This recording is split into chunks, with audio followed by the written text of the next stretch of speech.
We're halfway there. We're missing half the class. Give it a few more minutes and then we'll start.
All right, I think we'll make a start, and I'm hoping that a few more strugglers would join us. The lectures are being recorded. We'll figure out how to upload the recordings, but let's see how we go today. So, my name is Anatoly Kiryevsky, and I'll be the lecturer for this course. I'll give you a little bit of background myself, a little bit of background of the course. Let's start with the course. Now, financial risk management, if you look at pretty much any master's or any undergrad or master's degrees, there are some fairly standard courses, right? So you've all done capital markets, you've all done, business finance, international finance, right? So there are some fairly standard offerings in pretty much every program. Risk management is also a fairly standard offering in most courses. So, what makes this course different? As you would have seen in the course outline, I said that the textbook is not compulsory. Right? It's recommended, it's a good textbook. John Powell is a very good writer in terms of risk management, especially on the derivative side, but it's not compulsory. The reason for that is I've actually taken the course and I've redesigned it quite a bit. And I've redesigned it to really look at the risk management as it applies to the industry right now. We are going to talk about Australian risk management framework primarily, but a lot of the topics that we cover, I'll make references to other jurisdictions as well. But a lot of the topics that we cover, they are relevant pretty much to every jurisdiction that we'll touch upon.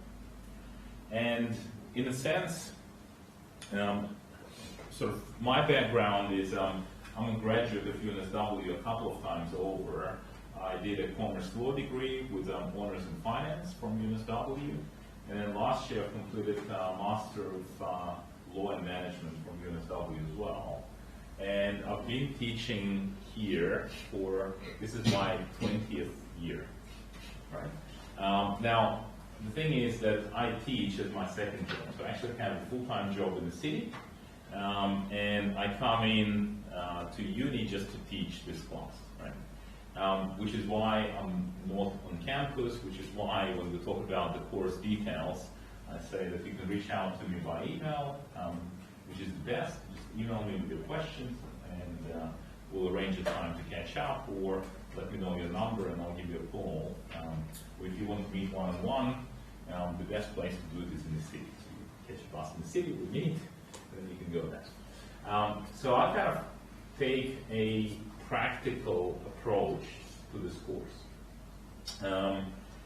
Now, my background is after graduating, I joined the Reserve Bank of Australia. So I spent 4 years at the Reserve Bank, working across financial market research, liquidity forecasting, and then kind of dealing support and compliance area.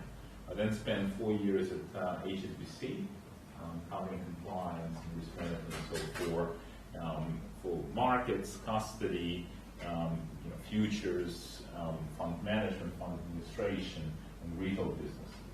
Then spent 7 years with Bank of America Merrill Lynch as a head of compliance.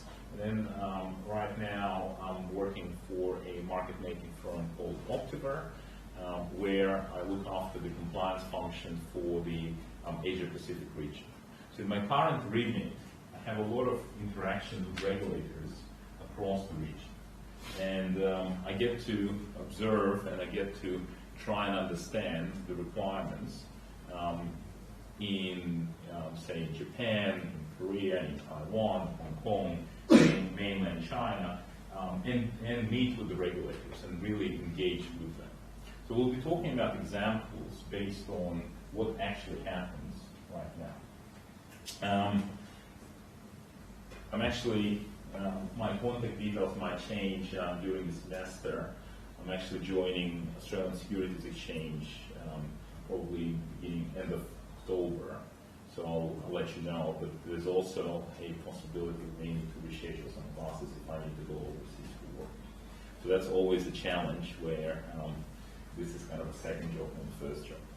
So what exactly are we going to cover today, and how is this course going to be different? So today is really kind of an introductory lecture, and we'll talk about the usual admin side, and then I want to spend some time talking about the role of banks in society. You'll hear this sort of element, and you'll hear this point made over and over during the semester.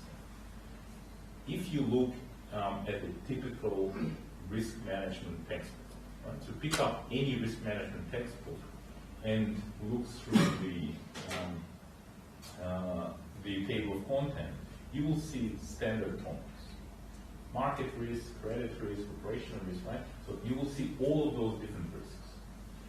In most cases, it will be an American textbook, and you will see specific observations on how risks are managed in US, using US regulations, US setups, US banking institutions, right? And that's actually quite different.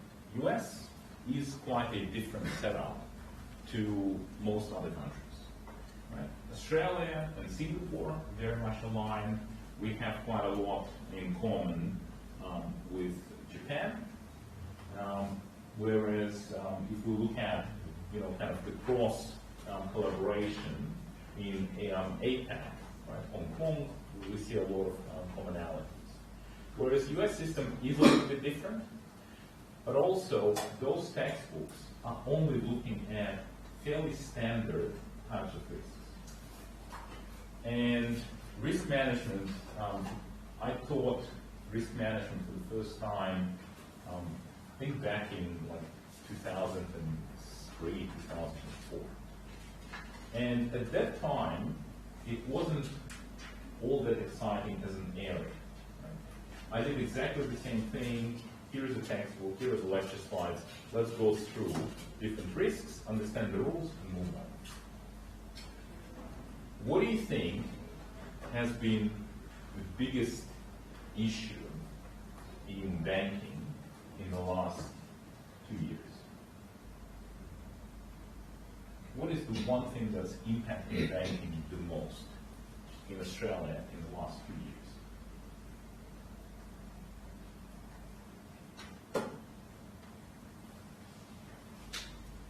Yeah. Open banking. Open banking. So what's open banking and why is it important? So it is important because it allows banks to share data with the customers, new local enterprises. So it allows for the country to develop online banking rather more than it is developing now. Very interesting topic, right? Open banking, very interesting topic. Like if you ever try to move your bank account from one bank to another bank, you know how painful it is. The idea of open banking is that banks are forced to share data. You say, hey, I want to move within a week all of your bank account and all the transactions, all the direct debits, everything moves. Right? Great. In terms of how significant that is compared to the thing that I wanted to mention, not even close. Very interesting, not even close. What do you think has been the biggest issue in Australia? Is it in terms of risk or regulation? Everything. Like if I'm the CEO of a bank, in the last 2 years, what's the biggest issue on my agenda?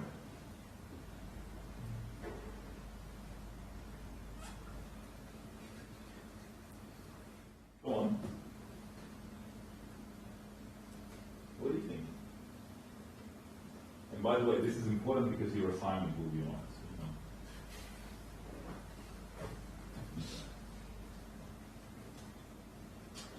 Have you guys heard of the Banking Royal Commission? Yes. All right. What did you hear? Well, like what does it mean to you? What did you hear? What do you think it is? I'm not going to mark you on this answer, right?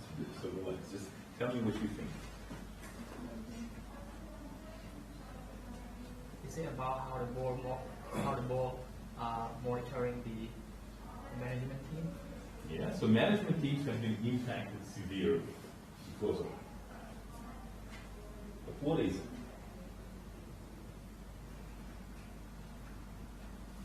All right. Banking Royal Commission as a theme will continue to come up time and time again. Right? So we'll see this theme really underpin a lot of the information that we're going to cover. Why is that? If we think about sort of the last 15 years, right? We had we had the global financial crisis. Right? GFC hit. A lot of banks in the States and some in Europe went bust, and the focus was on what happened. Right? And then people started talking about securitization, they started talking about credit risk mismanagement, right? They started talking about liquidity risk, which was the Lehman Brothers sort of issue. And the Basel Committee started to respond by changing the rules. Australia went through the GFC in a good shape. We haven't really lost any banks. Right? The losses, the credit losses were quite limited. So then the view was, well, actually, we're doing well.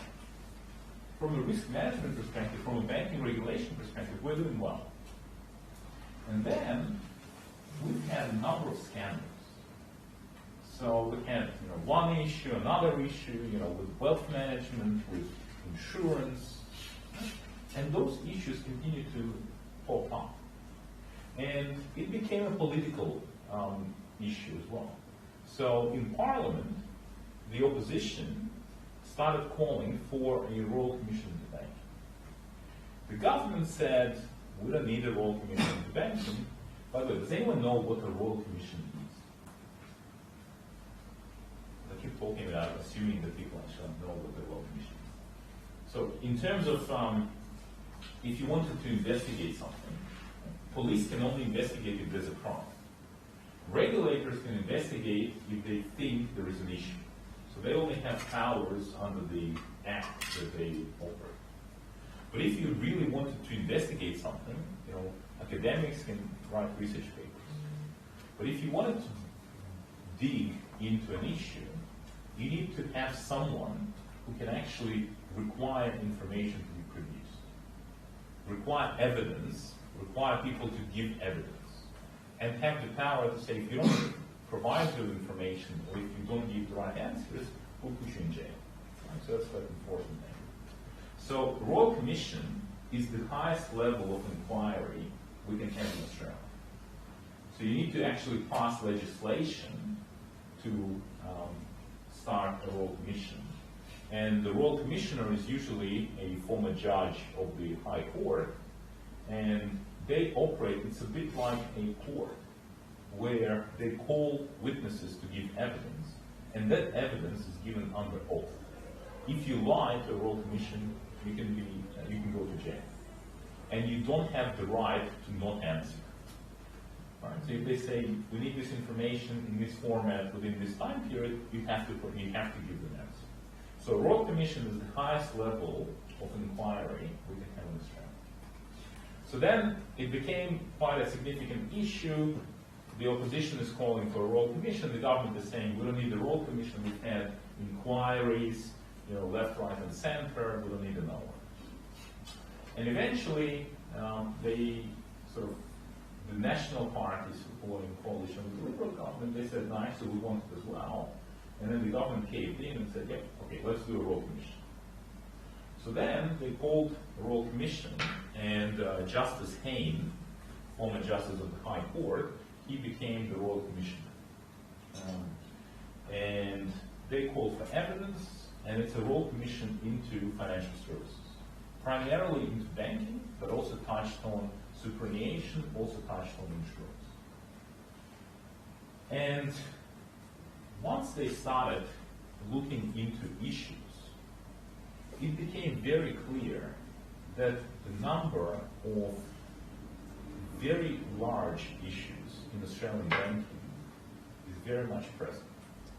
And we're talking about the fundamental breaches that banks have engaged in. So you hear this fee for no service issue. Products that were completely inappropriate, useless, etc. We hear about misleading information being provided. And you were correct to say Banking Royal Commission ended up costing banks a huge amount of money. Right? So for example, you mentioned open banking as an issue. Right? Open banking is an exciting development, banks are investing some money. To put it in perspective, how much do you think remediation costs are from the Royal Commission. So just costs to cover losses that customers have suffered and to remediate the processes. How much do you think banks are now spending on the results of the Royal Commission? Altogether. 200 million? Okay, I'll take that as an opening bid. Who can give me another view? How much do you think banks are spending? 10 billion. Funny enough, that's actually correct. $10 billion is what Australian banks are on the hook right now, and the number continues to grow. The Royal Commission has already claimed two CEO scalps of the big four banks.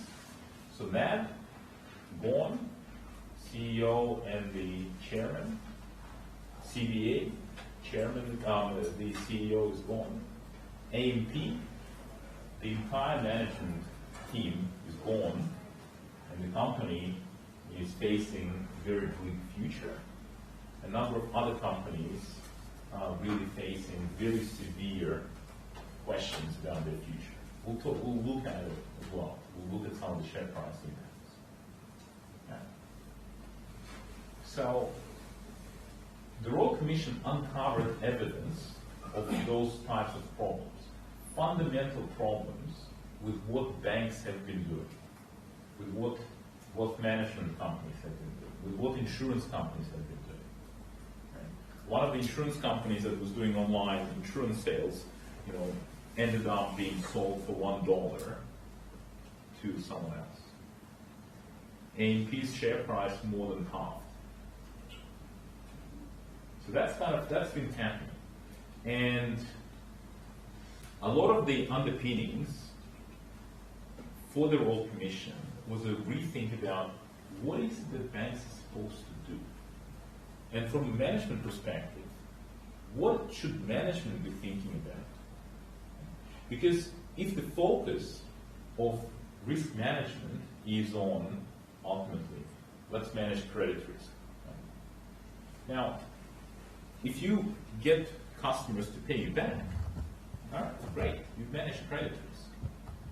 But does that actually fulfill the function of the bank? Does that fulfill the function of a financial institution? So, that's just that second point. We'll talk about the role of banks. We'll then talk about the background to bank regulation. We'll spend more time on it next week. So next week we'll talk about the Basel framework. Where did it start? How did we end up with the Basel framework? But today I just wanted to talk about how does banking regulation work? Like, what are the different structures? And who are the key regulators in Australia? And then we'll talk about a quick introduction to some of the key risks that we are going to cover during this course. All right. As I said, what I normally do is I don't refer to the textbook. I think there's only about 1 or 2 weeks where I'm using some of the materials from the textbook. Generally speaking, my materials come from the industry, from what's happening right now. So these are the sources essentially for today. In particular, I would call upon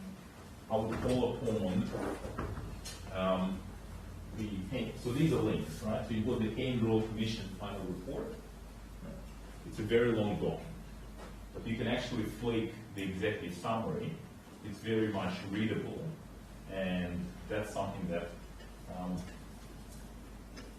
a lot of the senior managers at banks have been forced to read. And the other one I want to call out is this one, John Kay, Other People's Money. Now the reason, and let's come to that.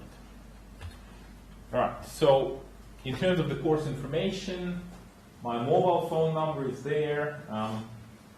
Most of the time I'm in meetings, so I don't usually pick up, but you can text me, especially if there's something urgent, and you've got my email as well. As I said, in terms of meetings, you know, if you can catch me before class, after class, during the break, or if you need to talk about something more substantive, drop me a line and we can arrange time. How the course admin is structured, we've got fairly standard mid-session, final, and then the assignment. So the assignment has the written component and the presentation component. The presentation component is where you get to take my place and actually present to everyone else. Right? The written component is about putting a good presentation, putting a good assignment together on a topic that we'll probably cover next week. Right? It's a maximum of 3,000 words, and I'll spend a bit more time talking about it. The mid-session is on Saturday of week 6, I believe. Right? So it's in the, just double check. Yes, so Saturday 11 to 2, that's the booking, so it should be only 2 hours, we should be finished by 1. So yeah, Saturday, week 6. Right? And it will cover materials week 1 to 5, and then weeks 6 to 10 or 6 to 9 will be in the final exam. Right? Any questions so far?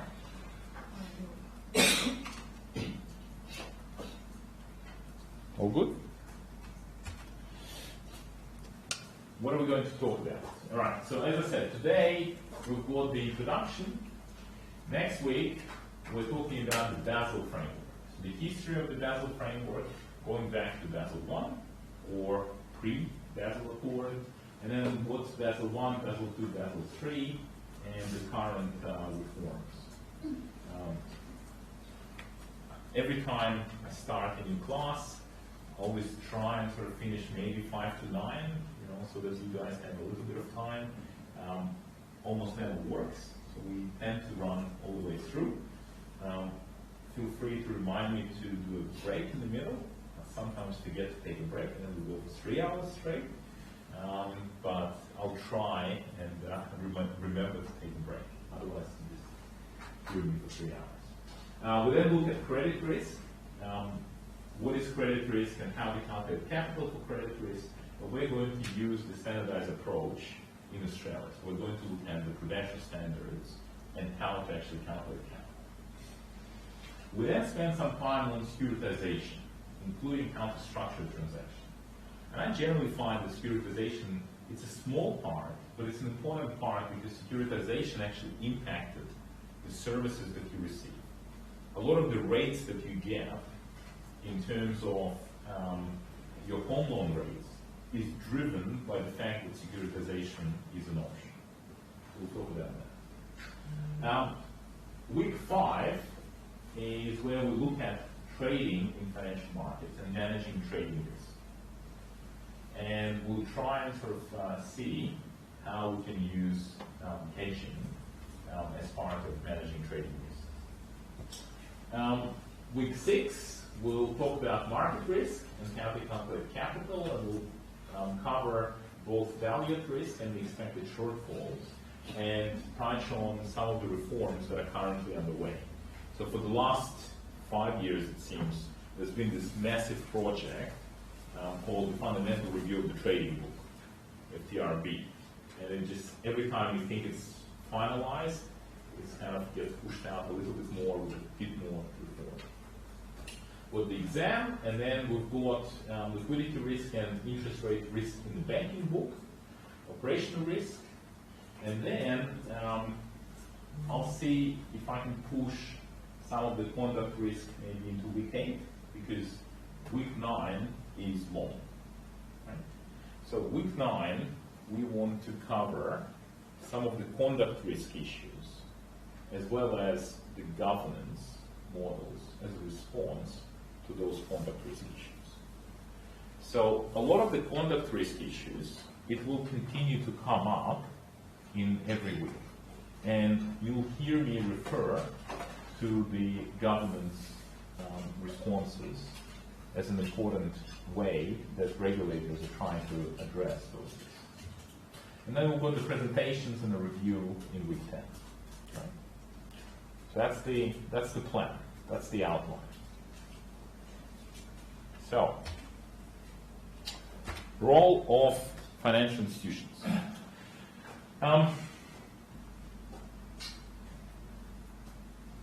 Where this kind of came from for me is, I remember I'm often asked to present at various industry conferences and forums.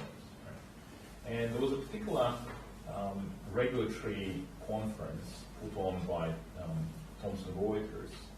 And I was on the panel, and before the panel, there was a keynote speaker. And at that time, the chairman of ASIC was just appointed. So James Shipton was just appointed as the new chairman of ASIC.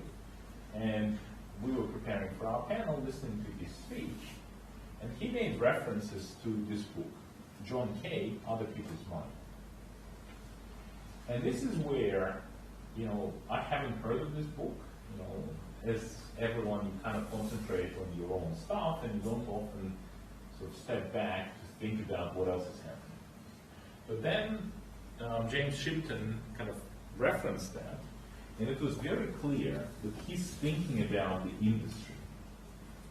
He's thinking about how to regulate institutions and how to prosecute institutions.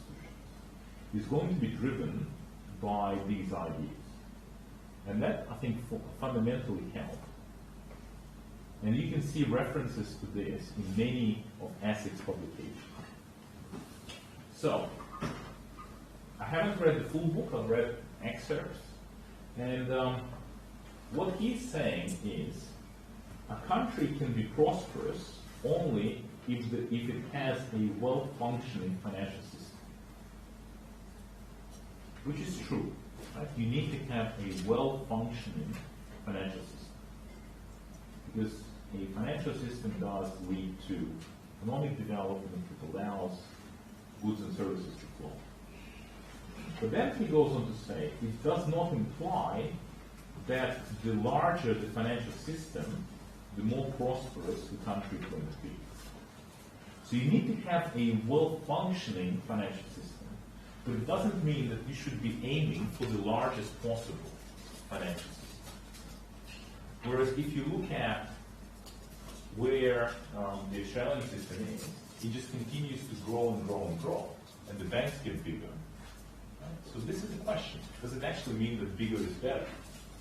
In US, pre-GFC, you saw a whole, banks were growing, and there was all this acquisition activity, mergers, taking place. Everyone was trying to grow. If you look at all the big banks, people like Citibank, HSBC, Bank of America, all of them, they were trying to get to be the biggest. HSBC, what's the slogan for HSBC? What's the it's HSBC, what does it say under it? Every airport you go, HSBC, they're paying billions of dollars for this marketing. I work for them, so I kind of get to know it. It says the world's local bank. Right? So they were trying to literally be in all the key markets. I think at some stage it went something like close to 80 different countries where HSBC was operating. And all the others, Standard Chartered, everyone was trying to grow. Right now, compare all of those big banks, their global footprint now, with 2006. Every single one of them is small. But at the time, everyone was trying to be big. Now, whenever you look at financial firms, banks, right? Banking 101, I remember it from my days, you open up the textbook, chapter 1 talked about how banks are special. Banking industry is special, it's different, right? And then the whole conversation was about how is it special? special because it facilitates the flow. You don't have banks, then you don't have efficient allocation of capital. Everything kind of grinds to a point. So now, let's actually ask that question. How special is it? Because then, if financial services is special, it means that there will be special privileges. Whereas if it's not special, then it shouldn't get special privileges. Normally, if a company goes bankrupt, nobody bails out the company. Right? Companies go bankrupt every day. You don't see governments step in and bail out companies. You know, it was before your time, but right now we've got Qantas and we've got Virgin. We used to have another really large airline called Hanson. It went bankrupt. Yes, the government was trying to help people that were impacted, but they were not bailing out the entire company. They were not covering people that kind of lost money as a result. But when banks go bankrupt, and we saw it in the US, government stepped in and started bailing them out. So, is finance special? So, this is where John Kay summarizes the actual functions of finance. And those functions are, number one is to actually provide a payment system to facilitate payments for goods and services. Number two is borrowing and lending, right? So to match lenders and borrowers, that's the standard allocation of capital argument. Number three is wealth management. So managing wealth over the lifetime and cross generation.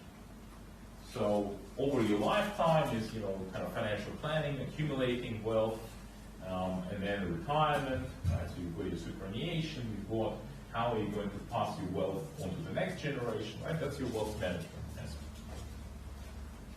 And then lastly, risk management. Right? So how do you help finance helping people manage risks? Insurance is a great example. Right? But you also have insurance by way of derivatives, hedging, right? Hedging your financial risks. What we'll see is, I remember I was in Japan hearing about sort of an anniversary of a derivatives market, and one of the keynote speakers said, well, but if we think about derivatives, the first derivatives came up during ancient Egypt. Because during ancient Egypt, people that were growing rice were able to enter into a derivative contract to sell their next year's harvest at a set price. And that's exactly what a forward contract is. So even back in ancient Egypt, traders were using an equivalent of a forward contract in order to manage their risk. So that's where our risk management comes in. Now, if we think about these functions as being the key functions of finance or financial industry, then another interesting point is how do we actually regulate finance? Now, some of it is my own thoughts, right? So it's not in the textbook, it's not anywhere. So these are kind of my thoughts. If we think about how we currently regulate financial institutions, there's different lenses of the regulation. The first lens I'm suggesting is the institutional focus. So let's regulate institutions. Let's regulate, banks. So, for example, we've got prudential regulation. Prudential regulation, fundamentally, and we'll get into that as well. What is the aim of prudential regulation? You guys have covered the basics regulation. What are we trying to achieve? What's prudential regulation?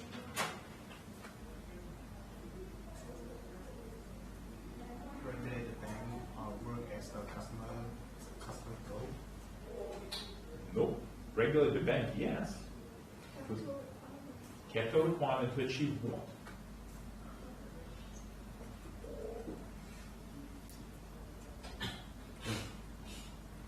It is about capital, right? And we'll be talking about this sort of T-diagram, right? Assets, liabilities plus equity. All right, so this is our liabilities, this is our assets, and this is our equity, right? Prudential regulation fundamentally, historically, you look at textbooks, pick up a textbook from 5 years ago. Pick up a current textbook, which was probably written 5 years ago anyway, right? But you look at prudential regulation was how much capital do we need? Let's make sure we have at least X amount of capital. Why? To prevent the bank from going bankrupt. So a lot of the focus is on risk management. Let's make sure that the governance applies, that there is a risk committee, that there's a chief risk officer, that the risks are managed, and we calculate how much capital they need to have so that the bank doesn't go bankrupt. Right? Thank you, Dave. So we regulate the institution. We can regulate the institution from the point of view of, for example, money laundering. And that's what there's a law, Anti-Money Laundering and Counterterrorism Financing Act 2006, that says what are the obligations that apply to a reporting institution. So from that perspective, again, we regulate the institution.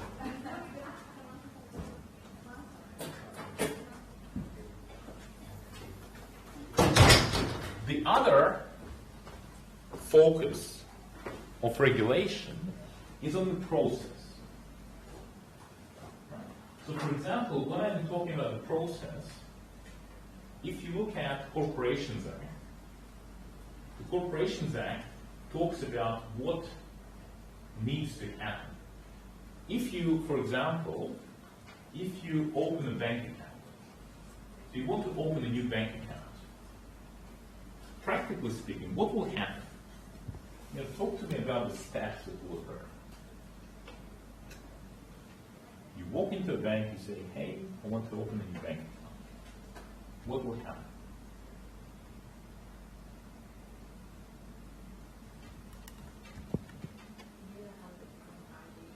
Okay, they will ask you for your ID, 100 points of ID, okay. Which, by the way, 100 points ID, banks still ask for it. But that requirement has actually gone in 2006. So they decided to keep it. What else? So they say, yep, all right, you need to provide ID, you provide ID. What else?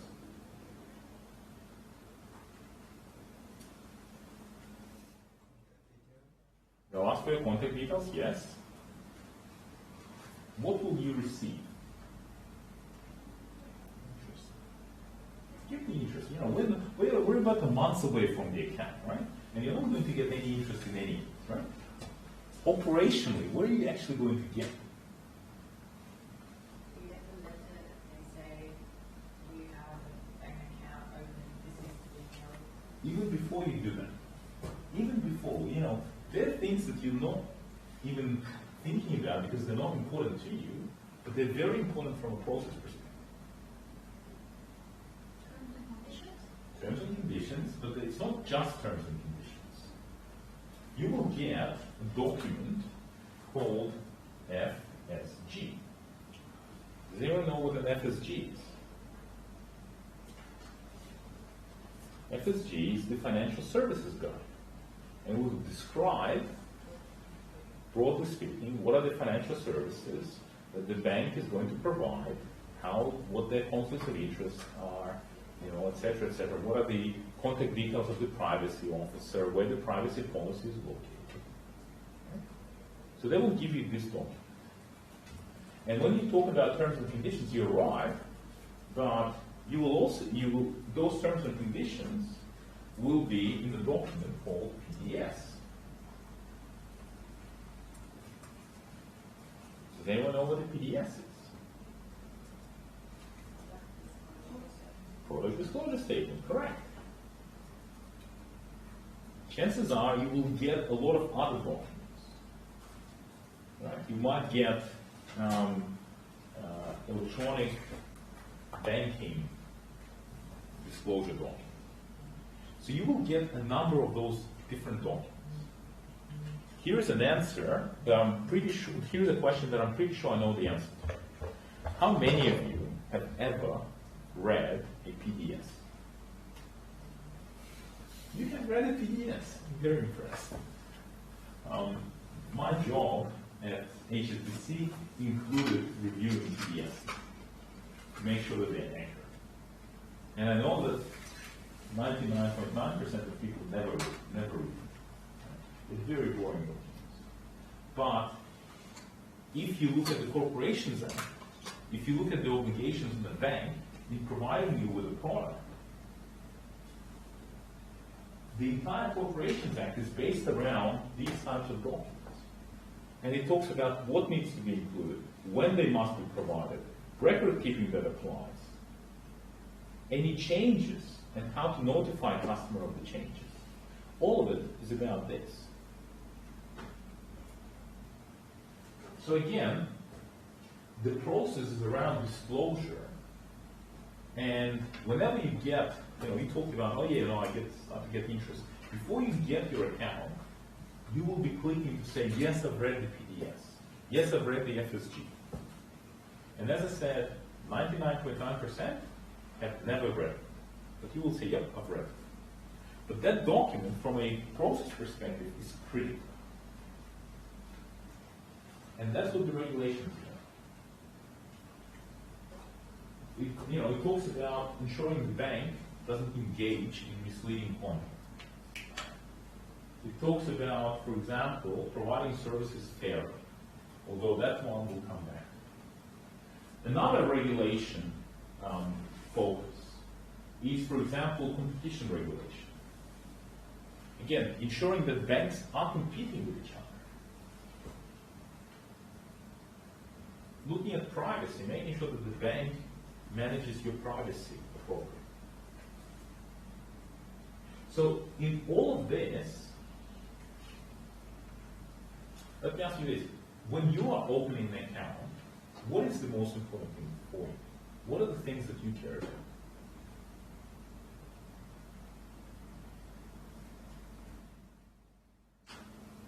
Safety.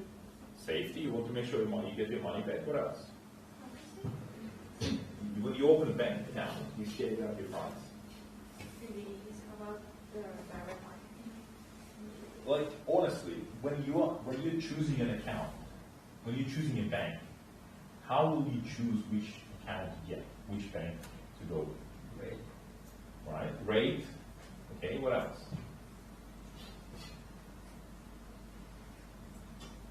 How did you end up with your bank accounts? Convenience, right? Correct, convenience. Right? How good is the mobile app? Right? How easy is it to transfer money? Can I send money overseas? How much are they going to charge? Right? None of this regulation is aimed at ensuring that you get the most convenient service. So the regulation is focused on, let's regulate the institution and let's regulate the process by which you get the service. But we're not actually regulating outcomes. So one of the alternatives is to try and regulate based on outcomes.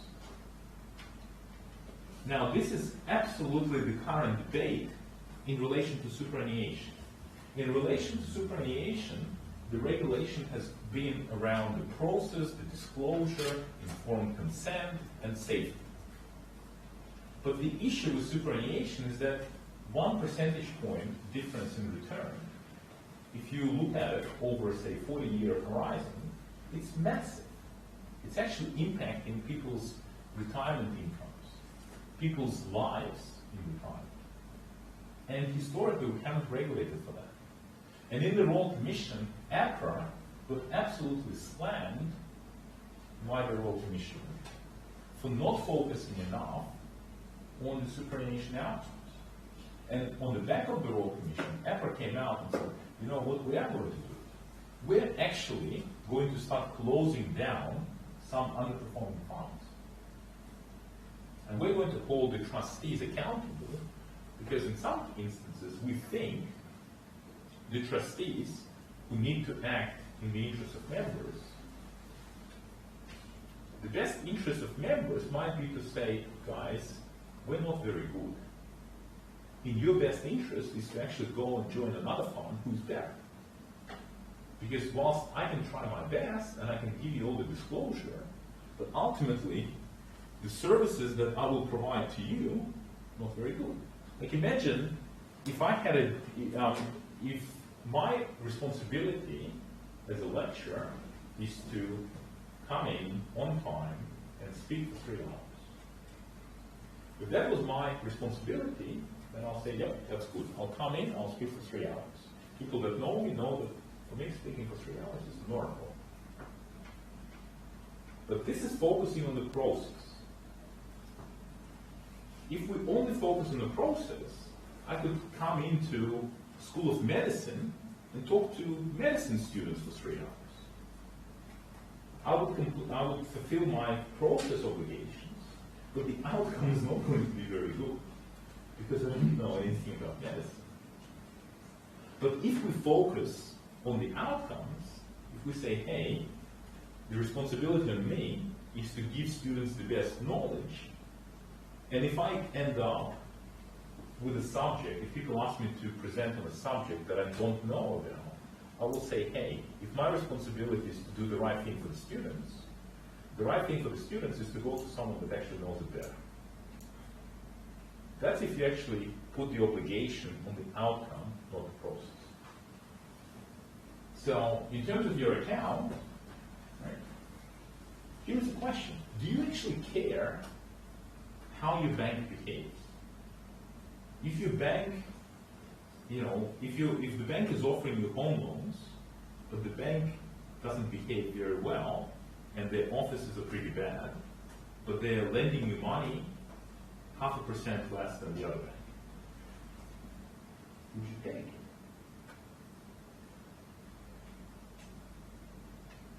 If I asked you about, what banks you're with, can you tell me whether CBA behaved worse than NAB, than Westpac, than ANZ? Can you tell me which bank behaved the worst? Chances are you don't know.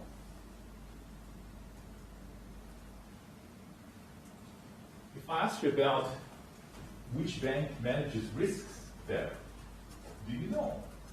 Do you know if your bank manages risks better than other banks?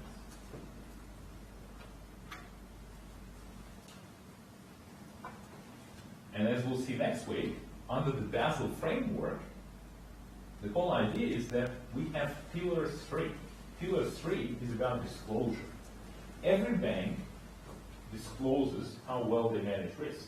The idea being that investors can then assess it and pick the banks that manage risk the best. If you Google your bank's name and then Google Pillar 3 disclosure, you will see a document come up that explains how your bank manages risk. And I think that I'm responsible for about 90% of the readership of these documents because I tell my students about it. I don't think that anyone apart from my students actually even look at those documents.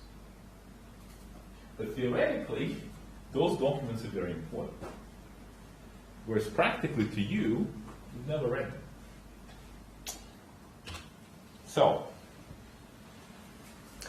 how can we regulate and how do we regulate? So we can regulate different elements. And I'm not saying that we should only regulate one element. We can regulate for financial stability, and that's the mandate of APRA that we'll see. We can regulate conduct. We can regulate market conduct. So how do financial institutions behave in relation to the market? We can regulate criminal activity, which is also quite an interesting point that was raised in the Royal Commission. So one of the elements of the Royal Commission was a number of banks have been charging clients for services that haven't been provided. So for example, they've been charging clients advice fees. So this is a fee for providing the client with advice. Now, in some cases, they haven't provided advice, but they were still charging the fee. So then the argument was, well, the client could have received advice from an advisor, they just chose not to. So we're charging them a fee for the fact that they had an option to get advice. Okay. Not ideal, but you can kind of accept that argument. What about the case where the advisor actually left the bank? So the bank charged clients for advice where the advisor wasn't even available. So the client couldn't receive advice, didn't receive advice, and couldn't receive it. What about cases where the client died? The client dies, the bank charges client for advice.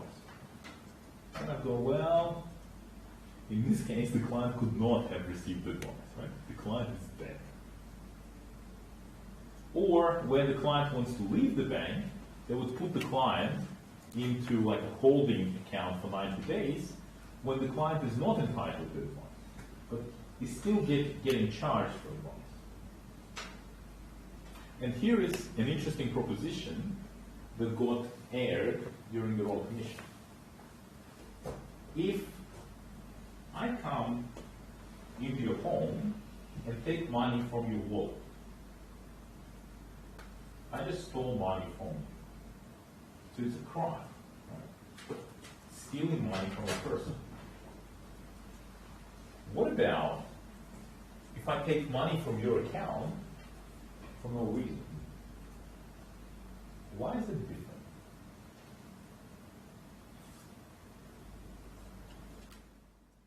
And this is where the fundamental rethink of banking comes in. Making a mistake, okay, that's one thing. But actually making a conscious decision to take money from a client for something that you haven't provided, how is that different from stealing?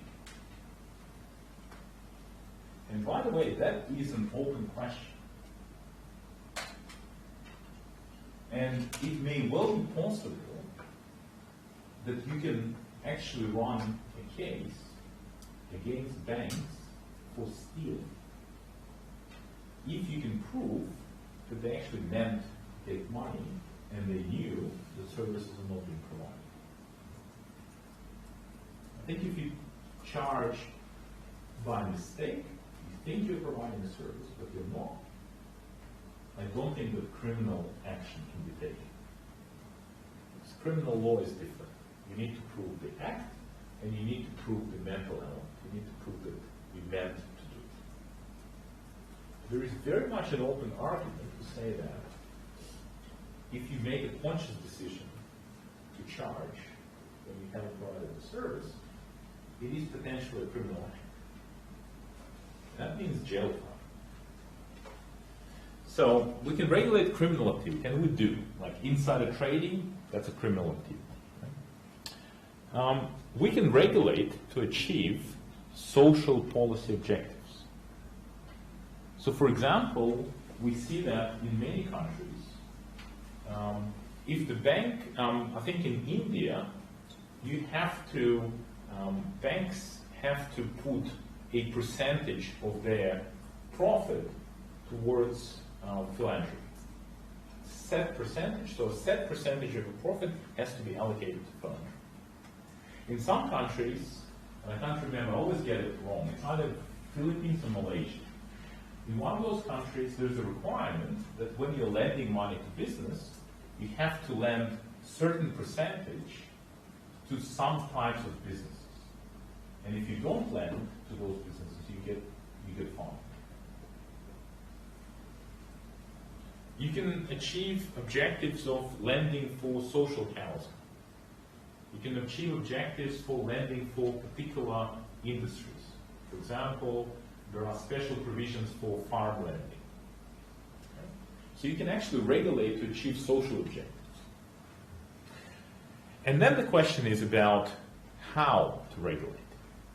And in terms of how to regulate, you can have a single regulator, so one large regulator would just regulate everything.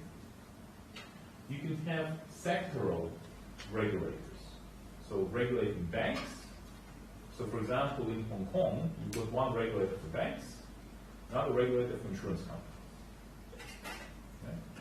Okay? You can have topical regulators, so prudential regulation versus conduct regulation. You can also have prescriptive versus principles-based. In US, regulations are prescriptive. It tells you exactly what it is that you cannot do and what you can do, and there's guidance. And it's very straightforward. You want to understand what you need to do, you look at the regulation. In other countries, the regulation is a lot less prescriptive, it's more principles-based. Australia, fundamentally, is a principles-based regulation country. If you look at every financial services firm has a license, Australian financial services license. If you look at the obligations under that license, and that's section 912A1, and if you look at paragraph A, it says a licensee has to provide financial services honestly, efficiently, and fairly. Nowhere does it say what it means. It just says you have to provide services honestly, efficiently, and fairly. That's a principle. In US, they tend to regulate to say, you need to do this is what you need to report, this is when, this is how. So the US regulations are really bulky.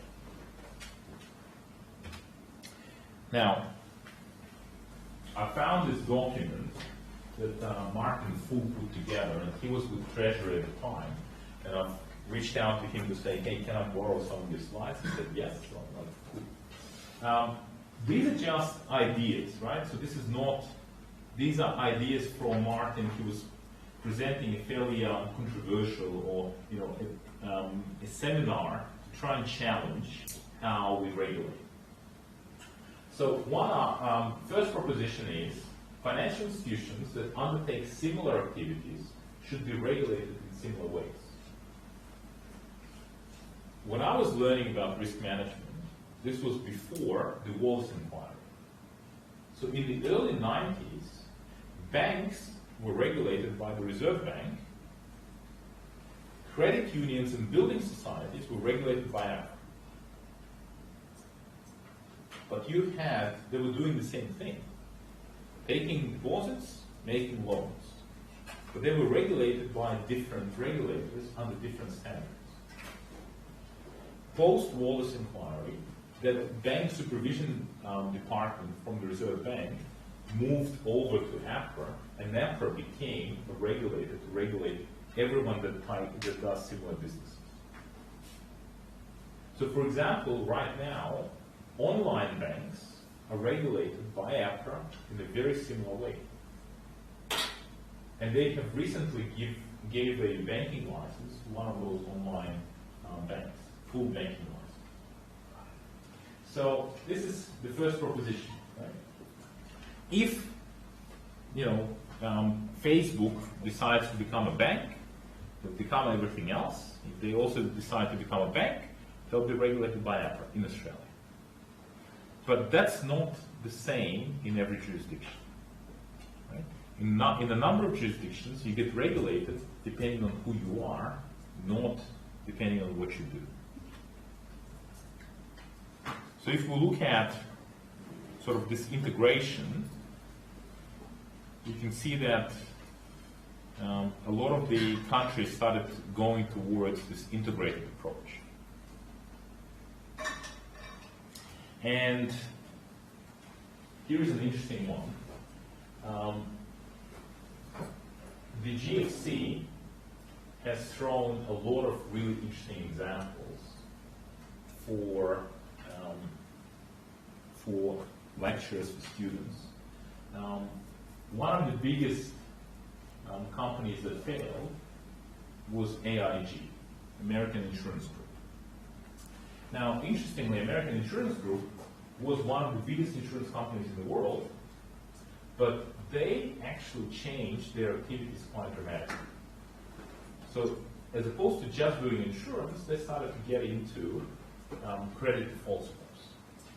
So they actually, towards the end, they became a derivatives company that also happened to do insurance. They were generating massive revenues out of the derivatives area. And their center for derivatives was in London. In US, as I said, the regulatory system is completely different. So in US, you could nominate who your lead regulator was. And AIG nominated OTS. OTS stands for Office of Thrift Supervision. Thrift is a US term which is kind of like our building society. Very basic organization, take deposit, make loans. AIG nominated OTS as being their lead regulator. OTS had no hope. They had no idea what AIG was up to. So AIG engaged in regulatory arbitrage by setting up a major business in this unregulated product, locating much of the business in London, and selecting a weak federal regulator as their lead regulator. And that's because they had a choice. Now, the other issue is, once you actually choose who your regulator is, then your fees go to that regulator. So imagine, in Australia, if you want to be a bank, you have to go to APRA and say, APRA, can I please have a license? If APRA doesn't give you a license, you will not operate in Australia, full stop. In US, you can pick who your regulator is. So imagine I can pick among the four of them. Depending on who I pick, your budget, if I pick you, your budget goes up by 25%. If you hire more people, you become bigger. If I pick you, your budget stays the same, your budget goes up. So now I'm going to say, hey, who wants my business? Right? Now I want to talk to you about what your approach is going to be. And imagine that you're regulating me, and you're asking me all these difficult questions like, how do I make my money? You want me to answer your inquiries. I'm like, listen, you've been difficult. I don't like it. Right? And unless you start behaving yourself, I will take my business and I'll go with him. Because he looks a lot more reasonable and he's not going to ask me stupid questions about profits and losses and risk management, right? So go back to your boss and don't bother me because I'm busy. You can see how the power dynamic is changing. AIG was like 25% of the entire budget of OTS. If they pull out, right, their budget is out, they have to start firing people. And that's what you get if you've got this breakdown. Proposition 2. Single agency should regulate deposit-taking institutions, insurers, and private pensions. Now, so this is essentially we've got APRA that regulates deposit-taking institutions, insurance companies, and superannuation.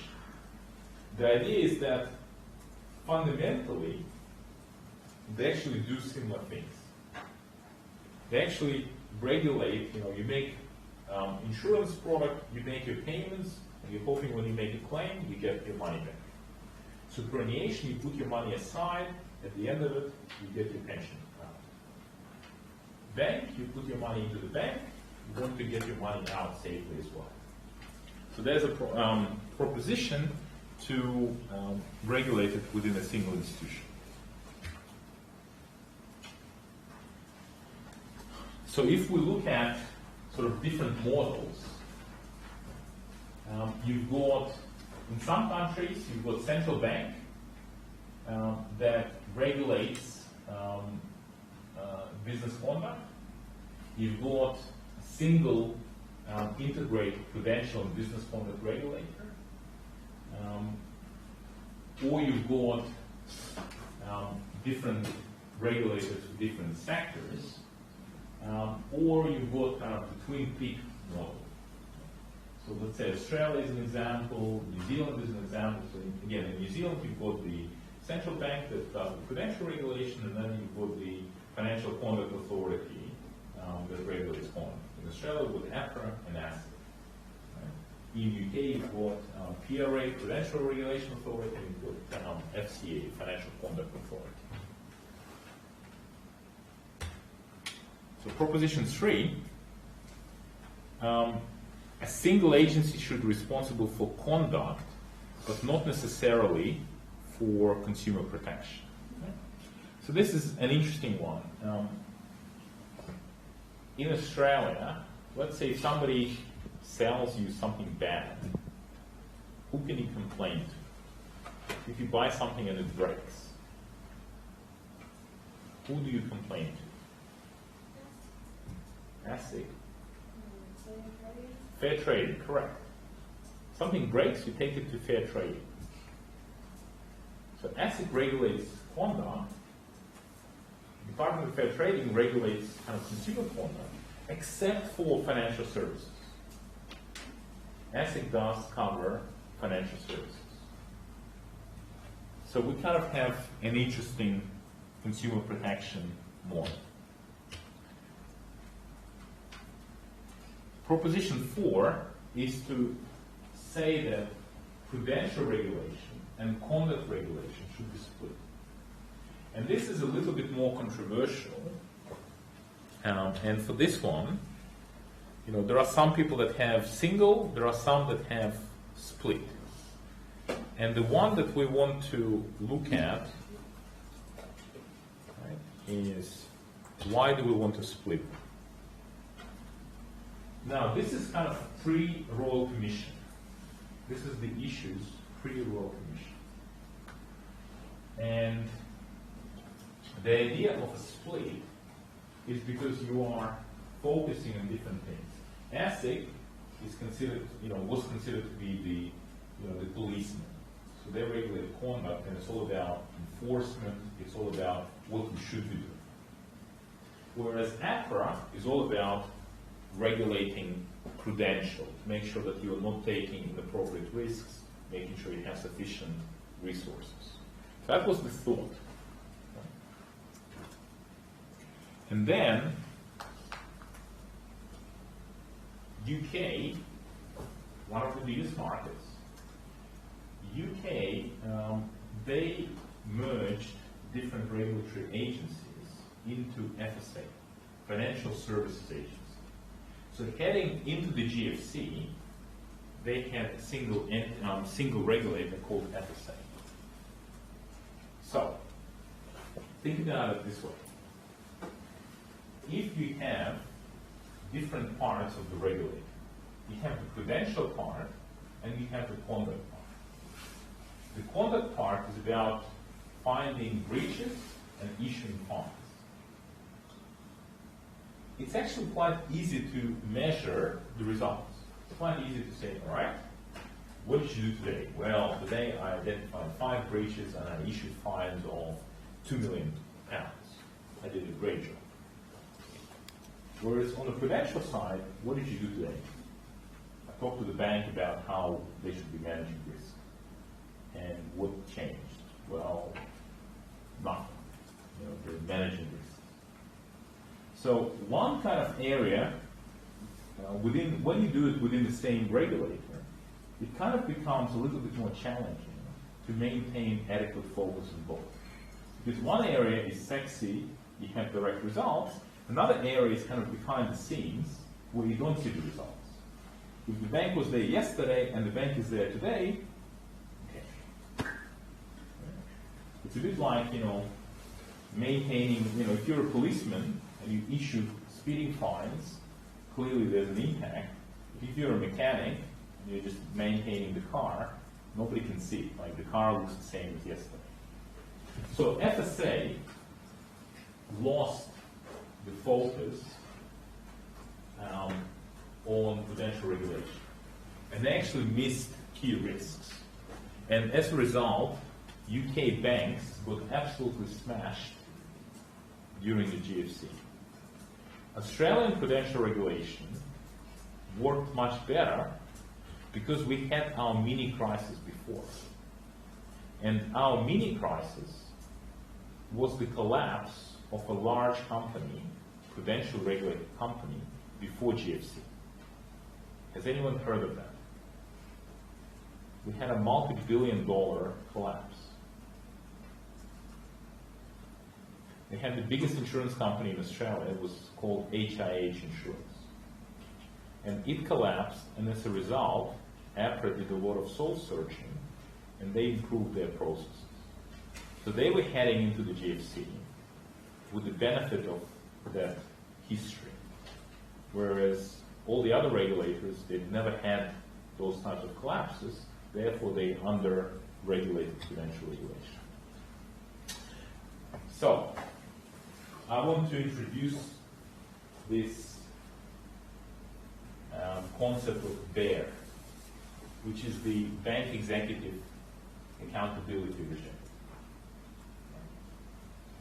So, I remember I was actually lecturing one of the classes, and the budget night was on, and the treasurer at the time, Treasurer Morrison, was presenting the budget, and he talked about introducing BEAR.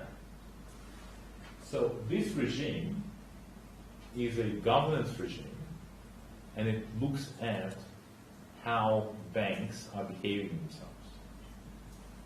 And this regime is the responsibility of APRA, which seems quite interesting, given that APRA is a prudential regulator, not a conduct regulator. So we'll spend time on BEAR, and that will come up in our exams. It will come up in week 9 quite a bit. So BEAR got kind of flagged, and then the Royal Commission had a look at it. And they, in the Royal Commission, the recommendation was that we should continue with this twin peak. So we should continue with the twin peak of prudential regulation and conduct regulation. But the Royal Commission said that BEAR should be enforced and implemented jointly by APRA and ASIC, which is interesting. And they want to make amendments to make sure that people that are responsible for BEAR have to deal with ASIC as well. And the reason why that's important is the recommendation in the Royal Commission was to then take BEAR, which is Bank Executive Accountability Regime, and extend it to other prudential regulated institutions, which means insurance companies and superannuation.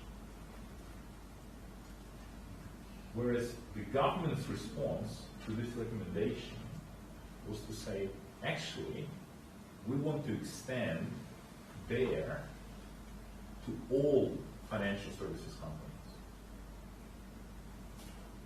And law firms quickly introduced a new acronym if BEAR is bank executive accountability regime, what do you think financial companies regime is going to be called? It's called FEAR. Financial executive accountability regime. So BEAR, FEAR. So that's, the government said that they're going to do it. They haven't legislated for it, but this is kind of the next step. All right, Proposition 5. And I want to flag that we have this thing called the Council of Financial Regulators, which is a forum. What's the difference between a committee and the forum? For those of you that are working in the industry, this should be quite an important distinction. What is the difference between a forum and a committee?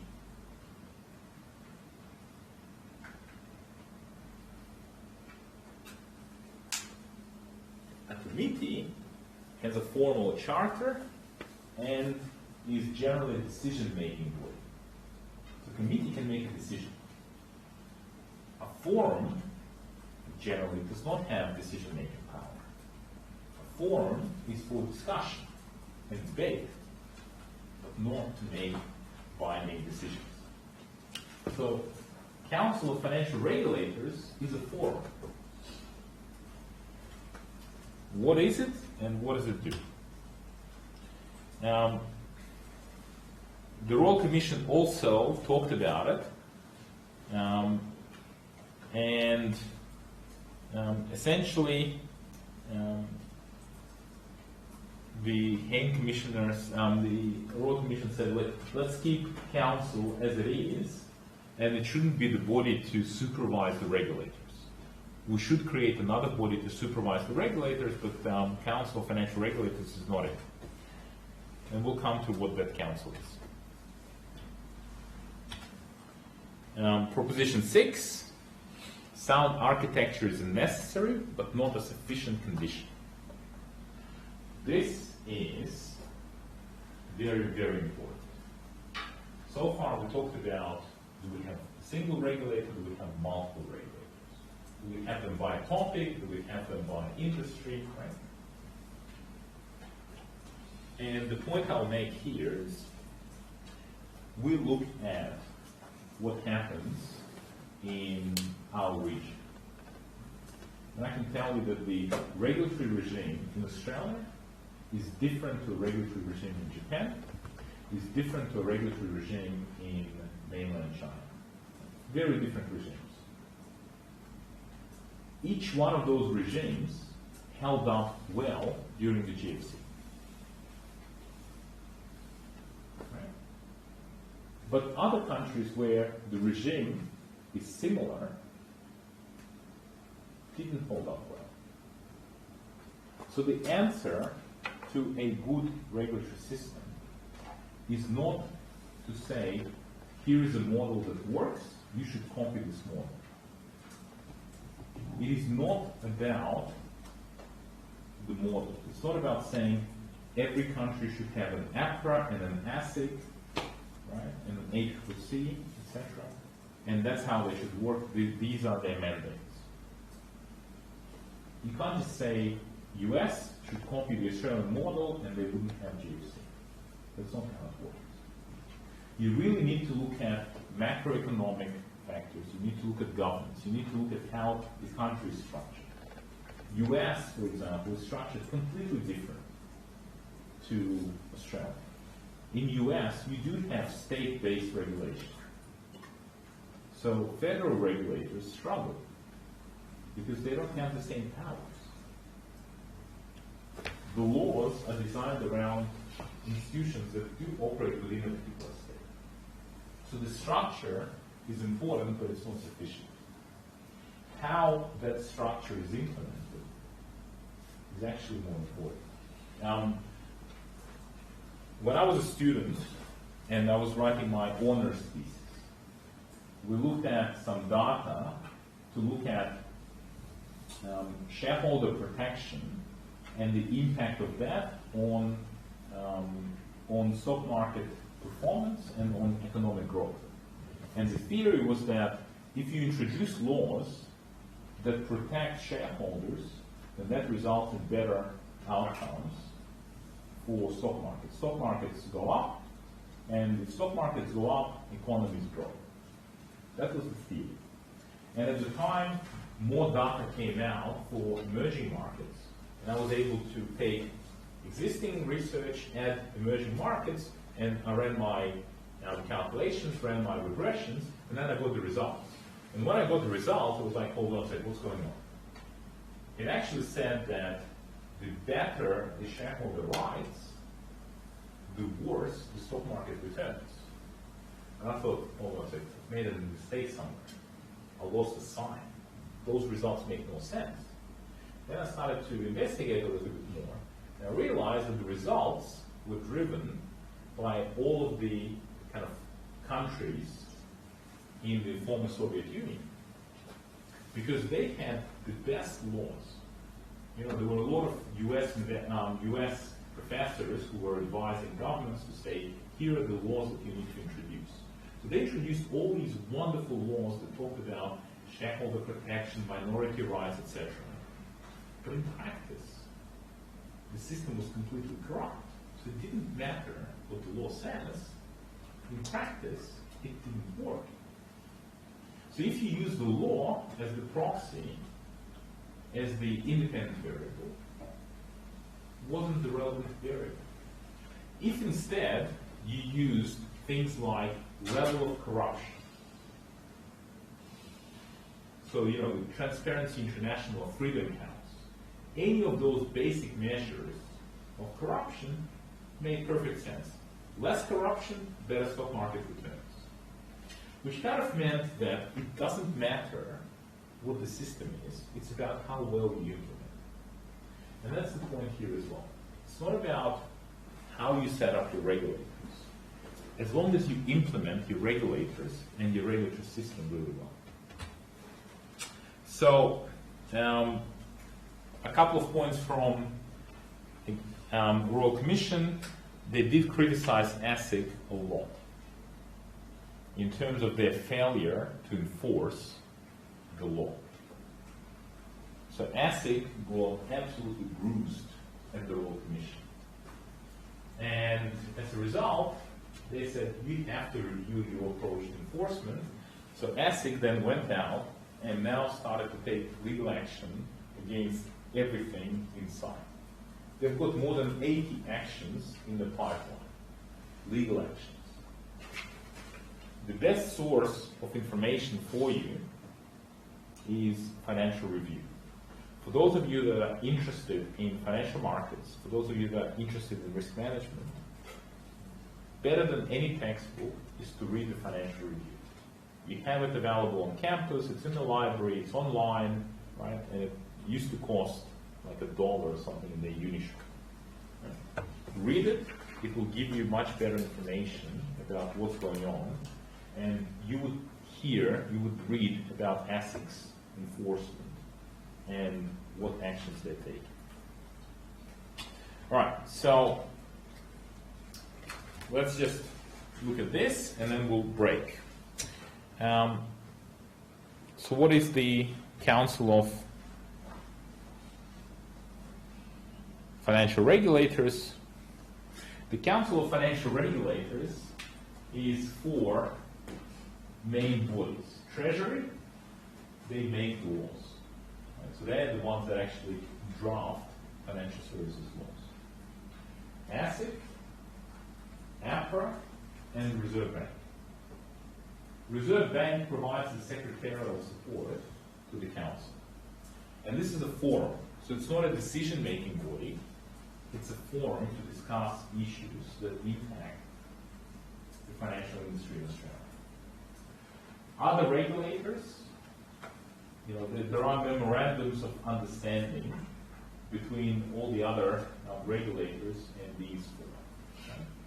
And the council publishes a number of publications around crisis management, etc. So this is the council, right? So let's take a quick break, and then we'll come back and we'll cover the specifics of the regulators, and we'll cover a brief outline of our risks. All right? 10 minutes, and then we'll be back.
Вот.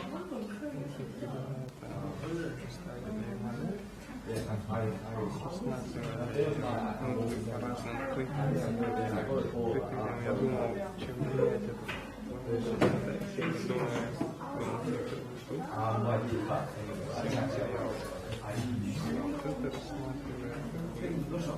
Вообще разные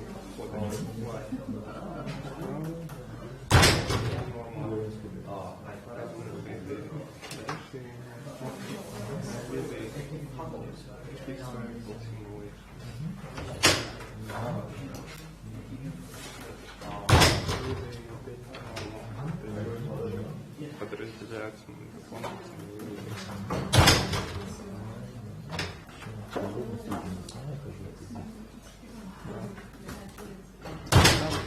Примерно цель была такая же. Знаете, это людям, которые как бы вообще только начинают. Вот.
let's keep on.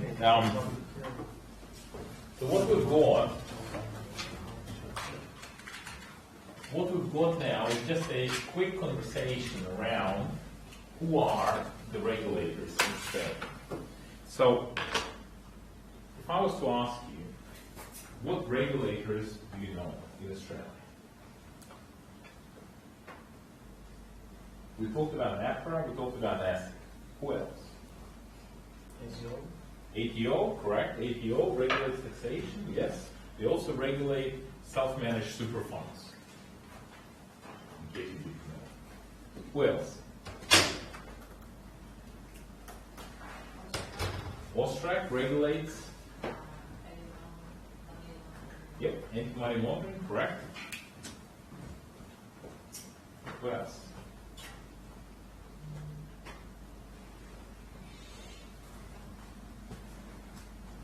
As we'll see, the full list of regulators is actually enormous. Some of them are so obscure you wouldn't even know about them, but often they do have powers and they do have obligations that you have to comply with. So, starting with APRA. So APRA, in its current form, was established on the 1st of July 1980. And that was as a result of the Wallace Inquiry. So we had the Wallace Inquiry that looked at the structure of financial regulators in Australia, established APRA. So regulate banks, credit unions, building societies. So banks, credit unions, and building societies, they are known within APRA, and this is kind of the terminology, they're known as ADR, which stands for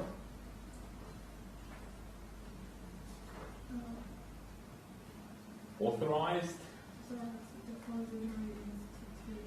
correct, authorized deposit-taking institution, correct. So those three, banks, credit unions, building societies, they are ADRs. We then have general insurance, reinsurance, life insurance, and private health insurance. There used to be a separate regulator for private health insurance called FIAC, but now APRA has subsumed FIAC into its as well. And most of the superannuation. So APRA does not regulate self-managed super funds. As I said, ATO regulates self-managed super funds. In terms of the mission is to establish and enforce prudential standards and practices designed to ensure that under all reasonable circumstances,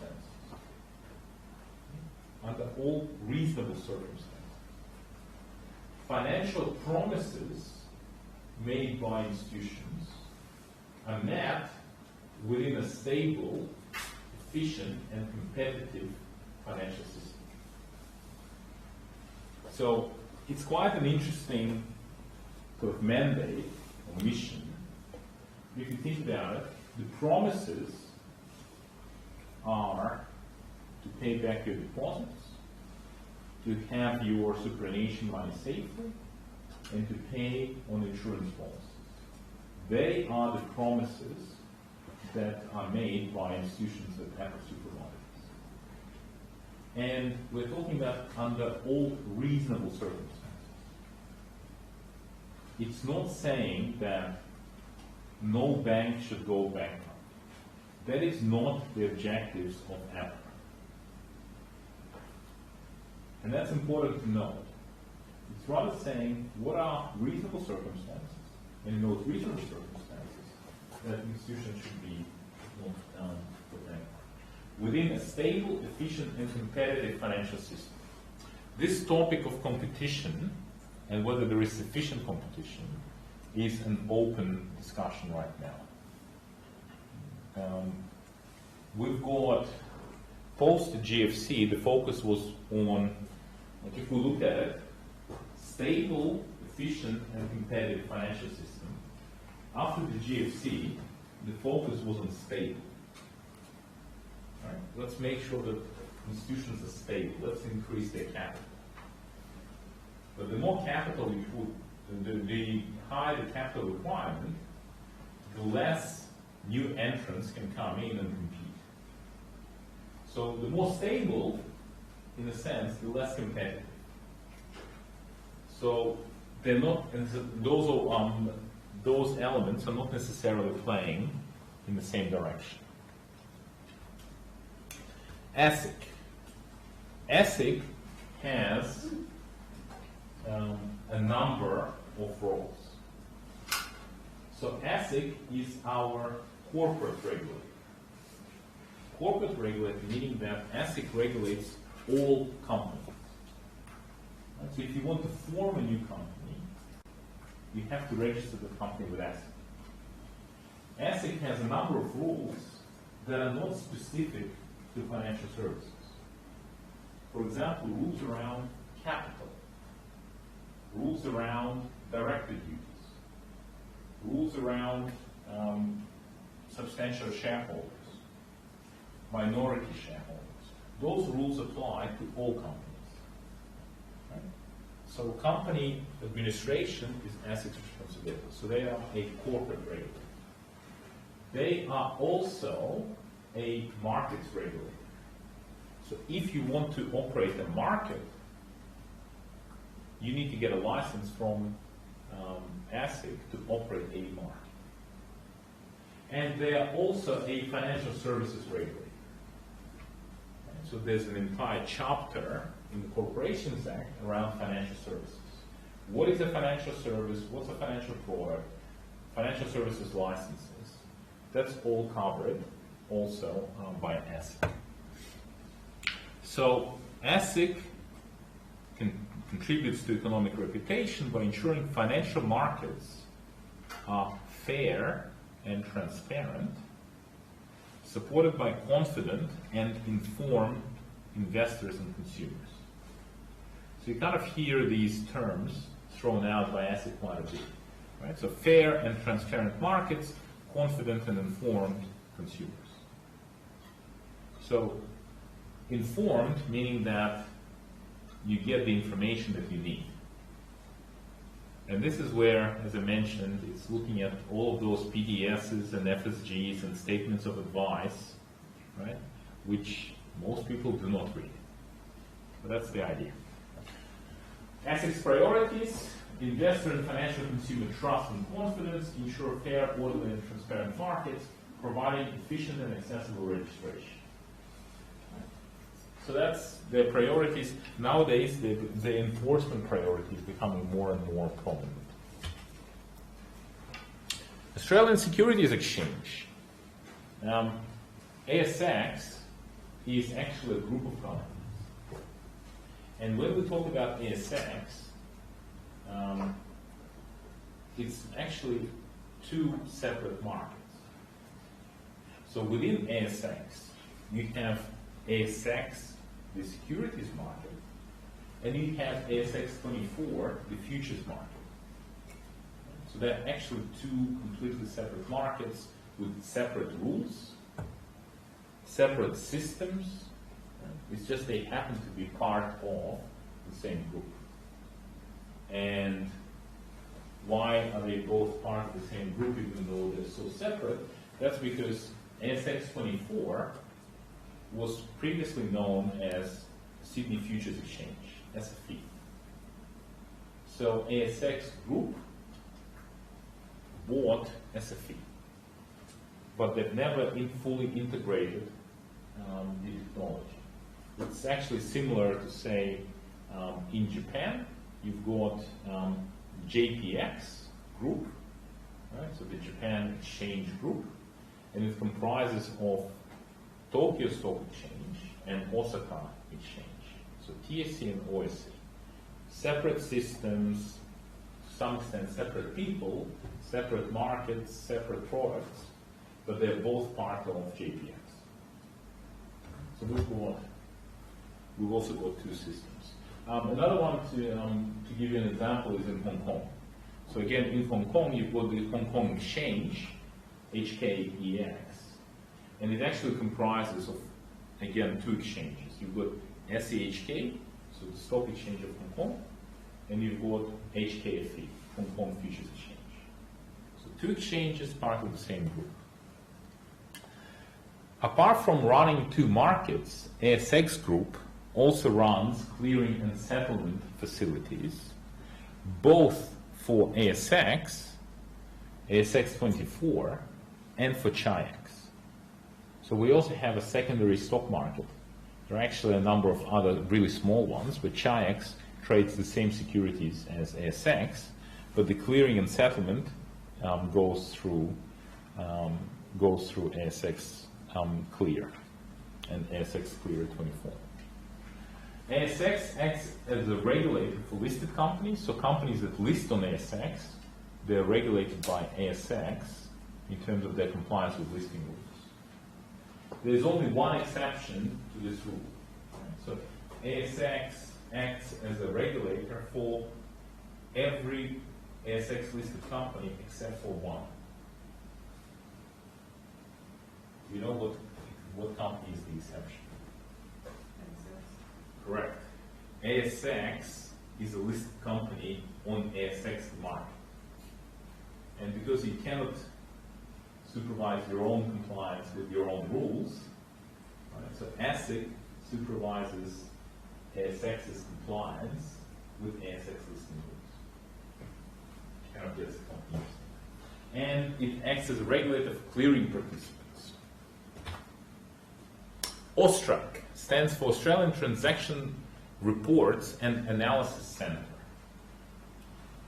Historically, AUSTRAC was just an entity that was not a regulator.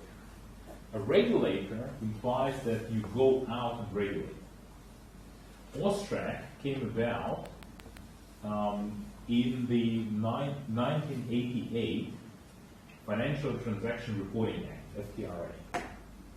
And it was established to really receive reports and analyze reports. So it wasn't regulating the industry, it was analyzing. And then there was a major rewrite of the law in 2006 and the introduction of the Anti-Money Laundering, Counterterrorism Financing Act, 2006. And then all of a sudden, AUSTRAC started to become a regulator. It took them a while to find their feet and become a proper regulator. But they have recently became a regulator with a vengeance. And they are responsible for the biggest ever fine in the Australian financial services history. Does anyone know how much that was? How much is the biggest fine? How much do you think is big?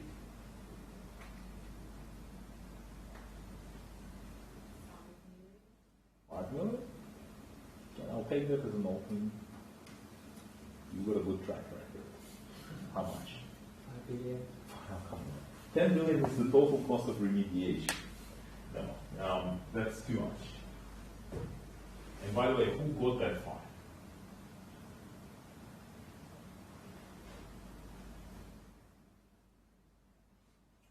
I mean, guys, read Financial Review. That stuff is because, you know, again, to come back to your issue about open banking, right? Great fund, great project, great. AUSTRAC hung onto CBA fine of 700 million. So then, kind of got to think, how much money do I spend on a project if I'm facing risks of that nature? That fine cost their CEO his job. Cost a lot of compliance people and risk people left the bank as a result. And a lot of other people were damaged quite significantly. On the back of that issue, as well as a number of other issues, APRA carried out a prudential review of CBA. And that document, does anyone actually work in risk management or is planning to work in risk management?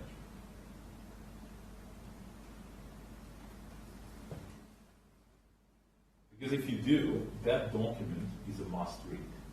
That document, the top 300 managers at CBA, they got printed reports and they were told that they had to read it, and then they had to provide feedback on how they were to implement it. That review resulted in, apart from the fine that Ostrak gave, EPRA said that CBA has to carry an additional $1 billion in capital for operations. And it made a number of recommendations. And by the way, probably should have asked this question before. Why are you guys taking this subject and what are you trying to get out of it?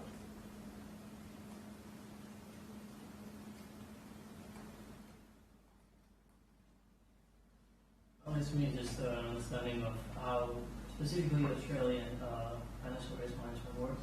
Right? I know every country, apart from the fact that Pillar 3 of Basel has been implemented and regulation has been harmonized internationally, there's still in each one of the countries, there's a lot of different institutions that regulate the country and different kind of levels surrounding the financial risk management. So just a deeper understanding of how Australia specifically works. Okay. I'm glad to hear that you think that it has been harmonized. I'm glad to hear that. Up to a point. That point differs country by country. Yeah. Right? The most recent example is New Zealand. I love New Zealand, and the central bank just recently came out, essentially gave the finger to the Australian banks, and they said actually we're going to significantly increase capital requirements. So New Zealand is on its way to becoming the most capitalized banking industry in the world. The capital ratios in New Zealand are heading around 20% risk-weighted assets. Okay? So they're just going around harmonization. We'll cover New Zealand a little bit. Right. So learning how Australian regulations work, good. What else? Why are you guys taking the subject? What are you hoping to learn?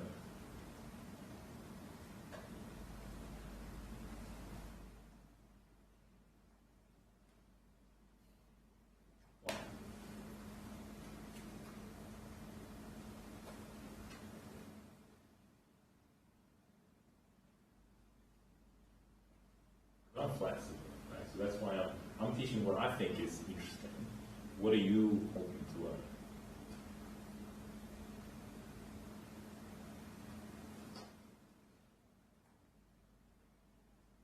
What do you think?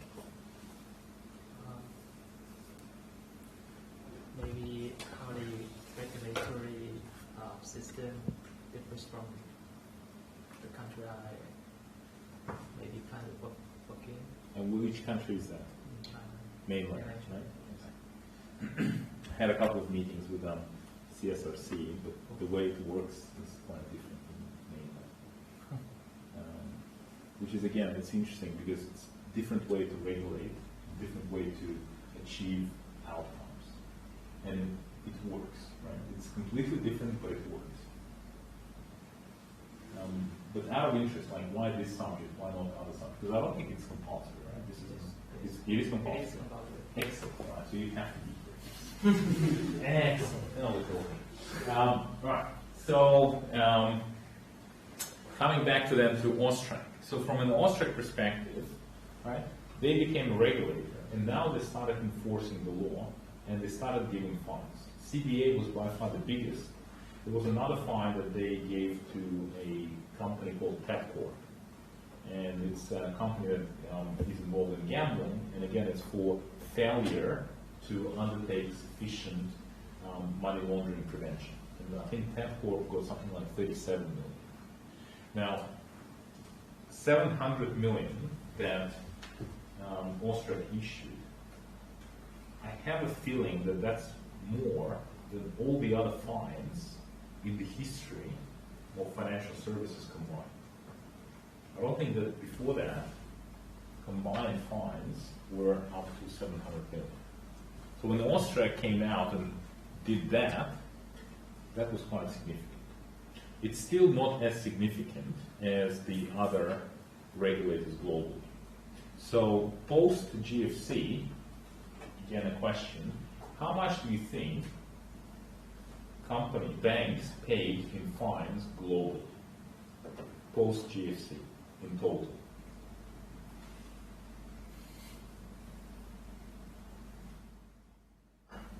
So we're only talking about fines. We're not talking about credit losses.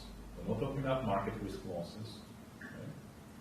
We're talking about actual fines. So total fines since GFC.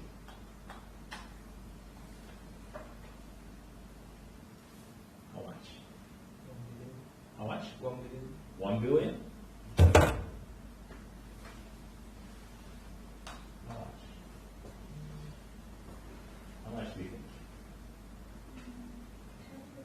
10 billion? Which currency, by the way? Yes. US, okay? 10 billion US, right? How much? 20 billion? Maybe?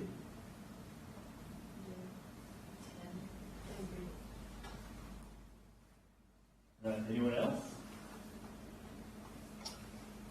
Before my current job, I worked for Bank of America Merrill Lynch.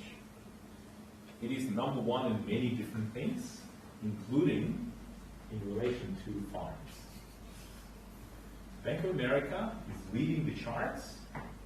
It itself paid about 80 billion in fines. The total fines post GFC, so this is fines and provision for further fines. The total fines are about 400 billion euros. So again, not market losses, not credit losses, actual fines issued by actual regulators. And in US, when there are significant cases, the regulators, in terms of the figure, they're not even talking about whether it's 100 million or 200 million. They are in the billions. I think the biggest fine Bank of America paid was about 12 billion. And that was in relation to various mortgage mis-sellings. There are quite a significant number of multi-billion-dollar fines that banks got, including for anti-money laundering, including for mortgage mis-selling. And another topic. So Austrac, they want to discover, understand, and disrupt money laundering. Great. The other regulator that hasn't been on the radar until recently is Australian Competition and Consumer Commission. Up until about 2015, no one in financial services had considered ACCC.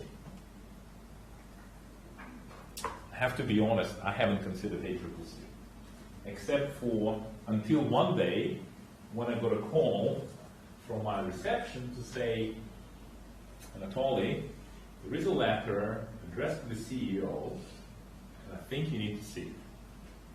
So I went there, had a look at the letter, and I said, okay, this is going to be interesting.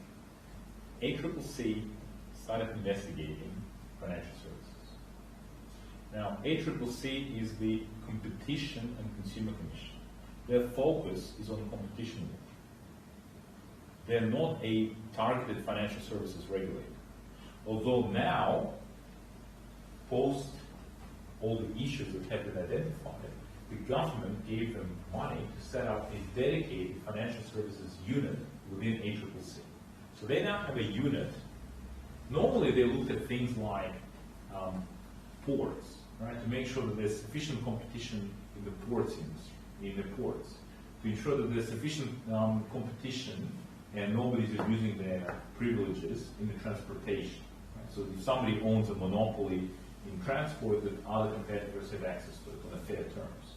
That's the traditional space. Now they set up a financial services unit. Why? Because they are looking at anti-competitive behavior including cartel behavior and collusion.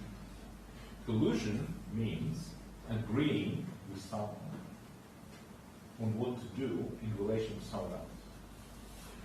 And as you'll see in week 9, the biggest fines in financial services in Europe have been issued by the European Commission. European Commission is a competition regulator. And the advantages of competition regulators is that they have very strong powers. And they have very strong laws that they can enforce. Under the Competition and Consumer Commission Act, the maximum fine that ACCC can give is 10% of the turnover of the institution, which is enormous. APRA cannot give a big fine. The APRA Act, the Banking Act, is a very old act. The fines were minuscule. Until the BEAR changes, last couple of years, the fines were minuscule. And APRA never gave fines as such. ACCC is an enforcement body. They don't have the option. They either not prosecute or they take matters to court. They don't have an option in between. They don't have an option of giving somebody a slap on the wrist to say, don't do it again, or let's agree a fine. They can't do a fine. If they're going to take an issue, they have to take it to court. So every matter that ACCC prosecutes is a full-on court litigated matter, and that's what ACCC is. ACCC is a litigator. So once they started looking into financial services, it became a big issue. As you see in week 9, they have given fines, multi-million-dollar fines, to a number of Australian banks. In particular, they gave fines to ANZ and Macquarie for attempted collusion in relation to non-deliverable forwards for Malaysian ringgit by staff based in Singapore. This is how far ACCC's mandate extends. This is what they can do. Right? Staff based in Singapore that did some bad conversations, and there was no evidence that they managed to manipulate the market. But there was evidence that they tried to, and it's non-deliverable forwards for Malaysian ringgit. It had no impact on Australia as such. And yet, I think ANZ got 7, and I think Macquarie got 5 mil. So the two biggest fines that have been issued until ASIC got into it as well, right? Historically, it was AUSTRAC and then ACCC, and now ASIC started giving some big fines as well. Now, interestingly, one of the other documents that I provided a link to at the beginning of the lecture is the Productivity Commission report. So the Productivity Commission is not a regulator. The Productivity Commission is a commission that's looking at how to drive Australian competitiveness, how to improve Australian economic performance. So they recently did a review on competition, and they looked at what's happening in financial services. And they said, guys, hold on a second. Post-GFC, everyone has been focused almost exclusively on prudential stability, promoting the concept of unquestionably strong financial system. And that's true. APRA, we had yet another review, and the conclusion of that review was that the Australian financial system should be unquestionably strong. And then APRA went away to say, hey, what does that mean? And they said, well, that means we'll give another 1 percentage point of capital buffer to the Australian banks, to the major banks. That's what it means to be unquestionably strong. And the Productivity Commission is saying, guys, unquestionably strong is great, but we're doing it at the cost of competition. And that cost of stability is undermining outcomes.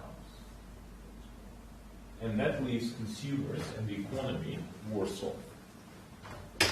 So that's, the outcomes, the benefits have been undermined by this focus on unquestionably strong. That's the Productivity Commission. Right, ATO, we talked about. It does look at taxation issues, very important areas, tax avoidance. Reserve Bank, I have a very strong affinity for the Reserve Bank because that was my first place. When I was at uni, I got a scholarship to join the Reserve Bank, and that's why kind of RBA's operations are quite interesting. So it does a lot of different things. It looks after monetary policy. That's setting the official interest rate. And we might get to the point of what is the official interest rate. It engages in market operations, so it trades with other banks to actually inject liquidity into the system. It is responsible for financial stability.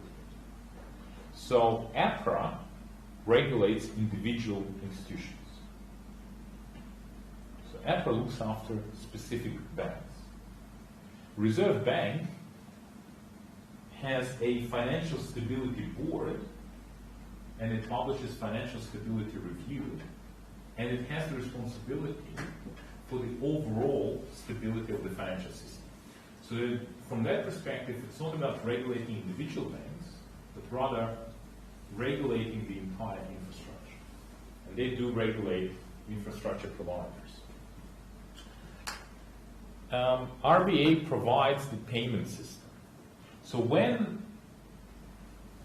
you make a payment, let's say you want to transfer $20 to a friend of yours. So you go into your payment platform on your mobile payment and you enter a transaction. Every single transaction ultimately gets made through the Reserve Bank system.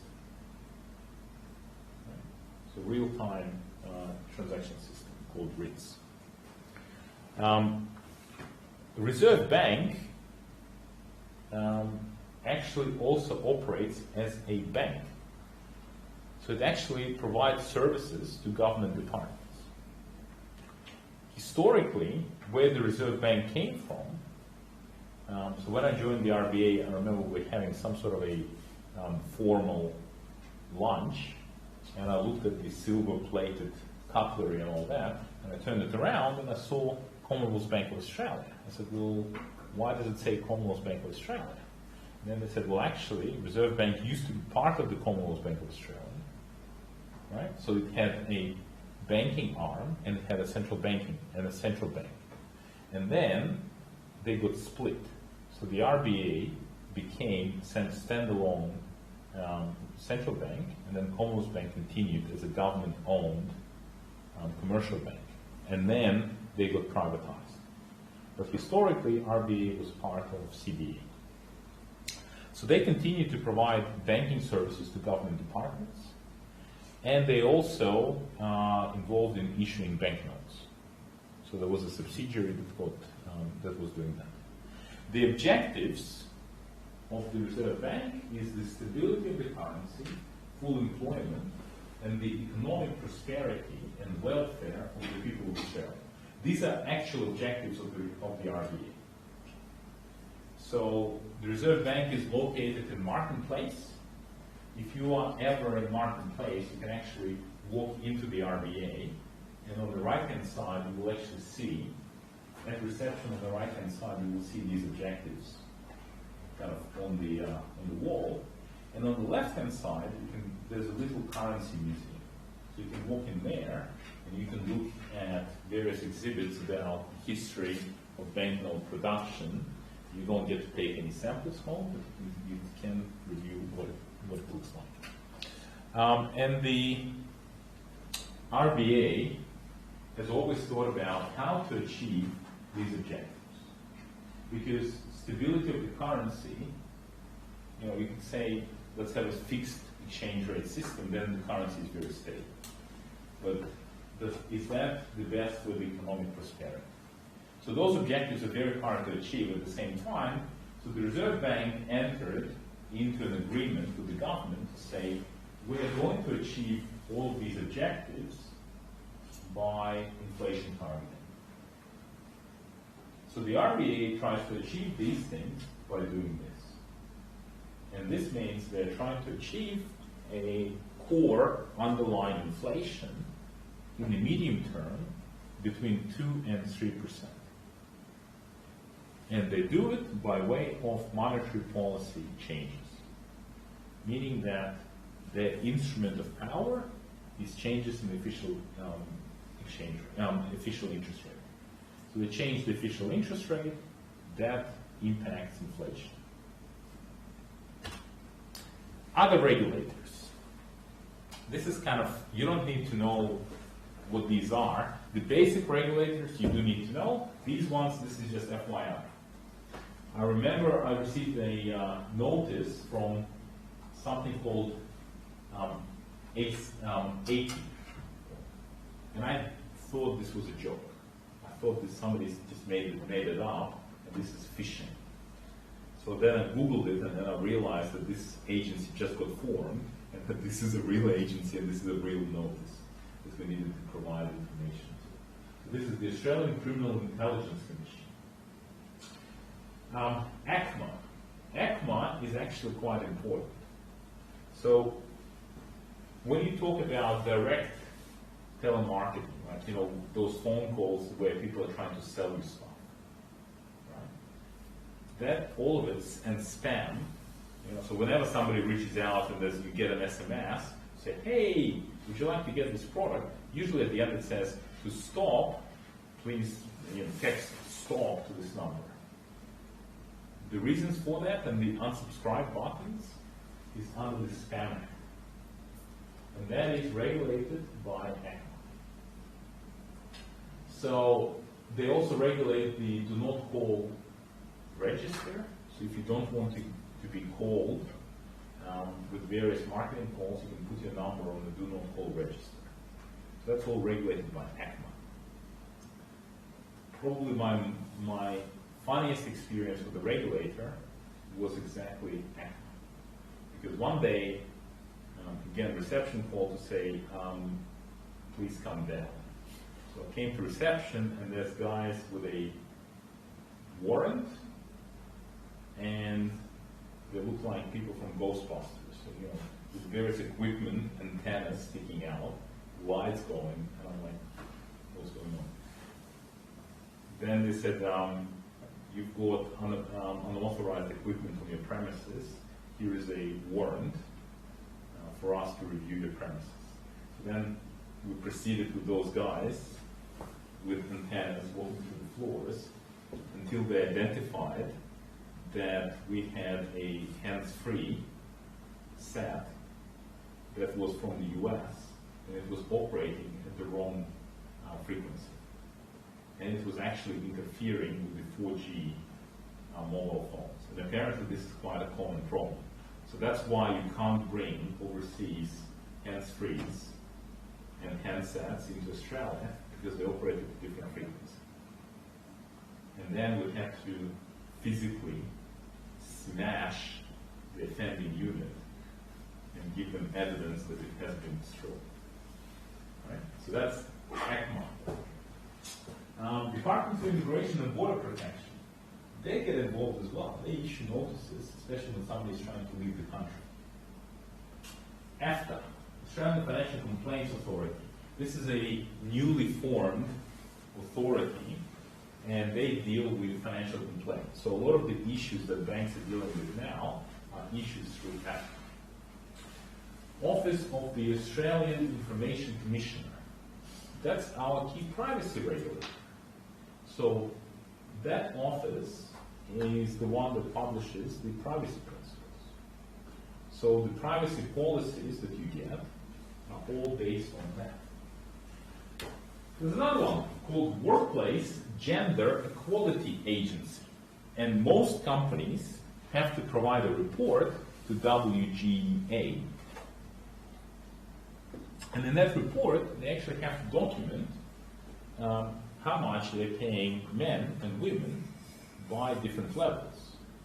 So those statistics are actually available, and this is where, especially for women, you can actually review and see how companies are performing in terms of equality, and whether they're paying men and women the same for similar job levels. So again, there's an annual report that companies need to submit. This is just to give you an idea that there's so many different regulators that impact your operations. And then we've got various international organizations as well. I've just brought up a couple. So the first one is the Bank for International Settlements. So just like to do a transaction domestically, you have to do that transaction through the Reserve Bank system. What about when one central bank wants to pay another central bank? They need to have a common system of exchange. So they do it through BIS. BIS is also important because it hosts the Basel Committee on Banking Supervision. And that's BCBS. The Banking Commission, the Banking Committee on Banking Supervision is the one that produces what we know as the Basel framework. Right? And that's because the Bank for International Settlement is based in Basel. IOSCO is the Organization of Securities Commissions. So this is basically the organization that brings together all of the ASIC-like organizations. We've got ASIC, CSRC, SFC in Hong Kong, right? FINRA in the US, MAS in Singapore, FSS in Korea, SFB in Taiwan, right, et cetera, et cetera. That's the organization that brings all of those security regulators together. They work with G20 and Financial Stability Board, especially right now in the post-GFC world. ISDA. ISDA is an industry association, and it's the International Swaps and Derivatives Association. And ISDA is not a regulator, but they are extremely important because they provide documentation for over-the-counter transactions. So when two companies trade with each other, when they trade swaps or they trade off-exchange options or forwards, in most cases they will have an ISDA agreement between them. And due to the size of trading and the risk that arises out of the trading is extremely high, and ISDA is the standard contract for that. So ISDA is quite important. FATF is the global organization tasked with providing sort of centralization of anti-money laundering. So again, they're not a regulator as such. They can't fine someone, but they act as a regulator. When they do a review of the country and they provide a report to say, guys, you're not doing a good job on anti-money laundering, everyone then starts to improve their systems. So FATF did a review of Australia, and Australia didn't do very well. That actually led to the 2006 Act. And we've recently had another FATF review that also wasn't very good. FATF have just completed a review of Hong Kong, and they published the report in Hong Kong, and that report is not very good. So Hong Kong has a significant amount of work to do to get their system up to scratch. All right, moving on to key risks. So this is kind of a short summary of what we're going to talk about for the rest of the course. Can banks lose money? Well, banks make money by taking risks. Right? Everything banks do exposes them to risk. They lend money, they trade, they provide services, they take risks. They lose money when those risks start to eventuate. Right? The problem occurs if you don't charge for the risks that you take. So HIH insurance that happened, HIH actually ran themselves into the ground because they were trying to become the biggest. They had a chairman who was also the CEO, and he was a bit of a egomaniac. He wanted to be in charge of the biggest company. So he kept underpricing all of his rivals, but he was underpricing risk. So the company ended up going bankrupt. GFC was an example of underpricing credit risk and market risk. Right? So if you look at the securitizations and some of the rates on securitization on those securities, you'd find that the charges just were not anywhere near high enough to cover the costs. So what are the main types of risk? When we look at the main types of risk, we've got what I call established risks. Right? So things that covered in all the textbooks: credit risk, market risk, structural interest rate risk, operational risk, liquidity risk. For those risks, you've got developed regulations, generally speaking, or established models, and you've got processes to mitigate, manage, and calculate capital. So in a way, the two things that we will look at, one is you've got prudential capital ratio. So that's the ratio that we will ultimately end up calculating. So the prudential capital ratio is calculated as a ratio of capital divided by total risk-weighted assets. And the total risk-weighted assets is made up of credit risk, market risk, operational risk, securitization, and in Australia, interest rate risk in the banking group. So we have to calculate, essentially, how much risk exists in each one of these buckets, put it together, that will give us total risk-weighted assets. And then the prudential capital ratio is capital divided by this. And as we'll see next week, under Basel I, that ratio had to be greater than 8%.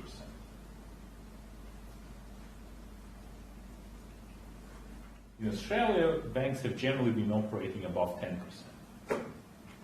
Now, in the new world, we kind of went maybe 10.5%.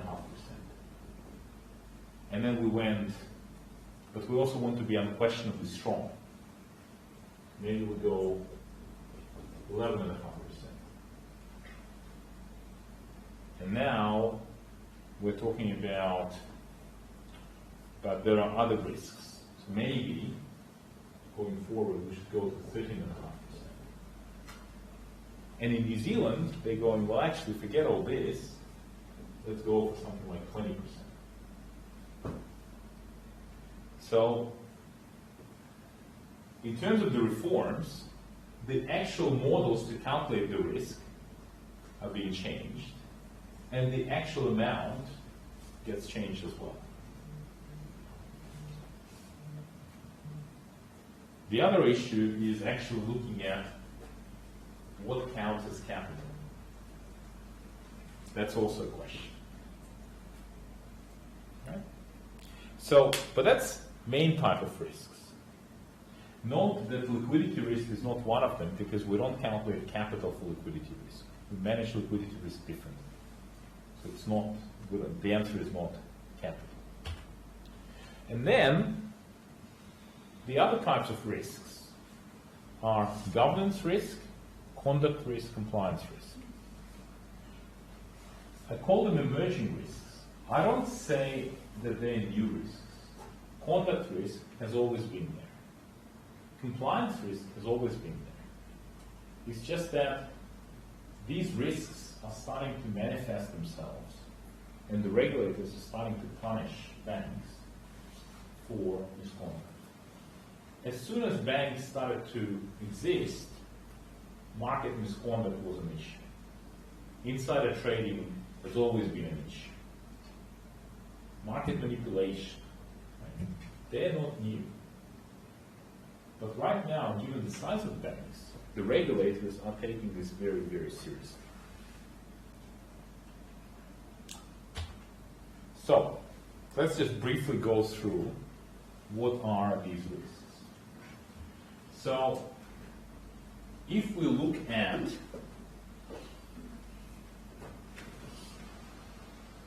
the other way kind of to look at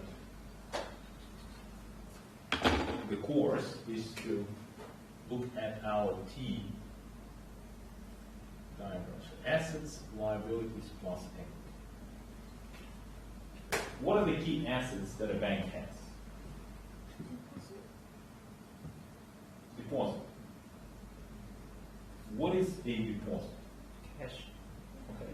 So deposit, if you think about it, deposit is you take money to the bank. Right? So when you put your money at the bank owes you this amount. So when you give $100 to the bank, you do have a deposit, but it's a liability. For the bank, it's a liability. So what deposits is a liability of the bank? You said the bank has cash. Correct. Once they receive your deposits, they can do different things with it. They can keep it in cash, or they can do something else with it. So cash. So cash is an asset. Deposit is a liability. What other assets does the bank have? Loans. Right. Loans. I'll pay that. Loans. What kinds? Car loan. So car, home, commercial and industrial, commercial real estate, right? Credit cards, right? Different types of loans. What else? What other assets? Okay, trading securities. Right? So trading securities. Cash, loans, trading securities. So trading securities could be shares, could be bonds, etc. So these are things, so this is on the asset side. So these are things that the bank trades. Okay? Might also have some real estate, might also have some other fixed assets. Okay. This side is what bank owns. These are the activities it undertakes. That's what it invests in. Right? This side is how the bank funds itself, where the money is coming from. So we said deposits. What else? How else do banks fund themselves? They issue notes. They issue bills. They issue notes. What else? What else do banks issue? Bonds. They issue bonds. Now, there are different types. There are normal bonds, there are covered bonds, there are convertible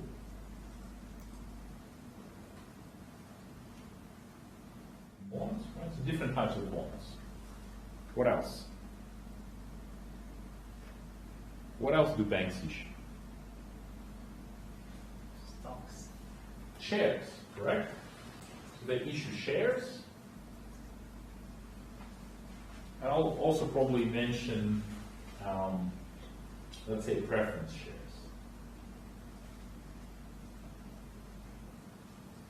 Right. Broadly speaking, this is what bank looks like. Assets, liabilities, equities. Broadly speaking, shares and preference shares, that's your capital. Right? So when we look at that ratio, capital primarily is ordinary shares, some preference shares, some bonds can also count as capital. Some, not all, but some. Right? If you've got perpetual, we'll talk about different types of capital. So then, looking at credit risk, where would I find credit risk on this balance sheet? Loans. Loans. What about here? Bonds. Do I face credit risk on this side?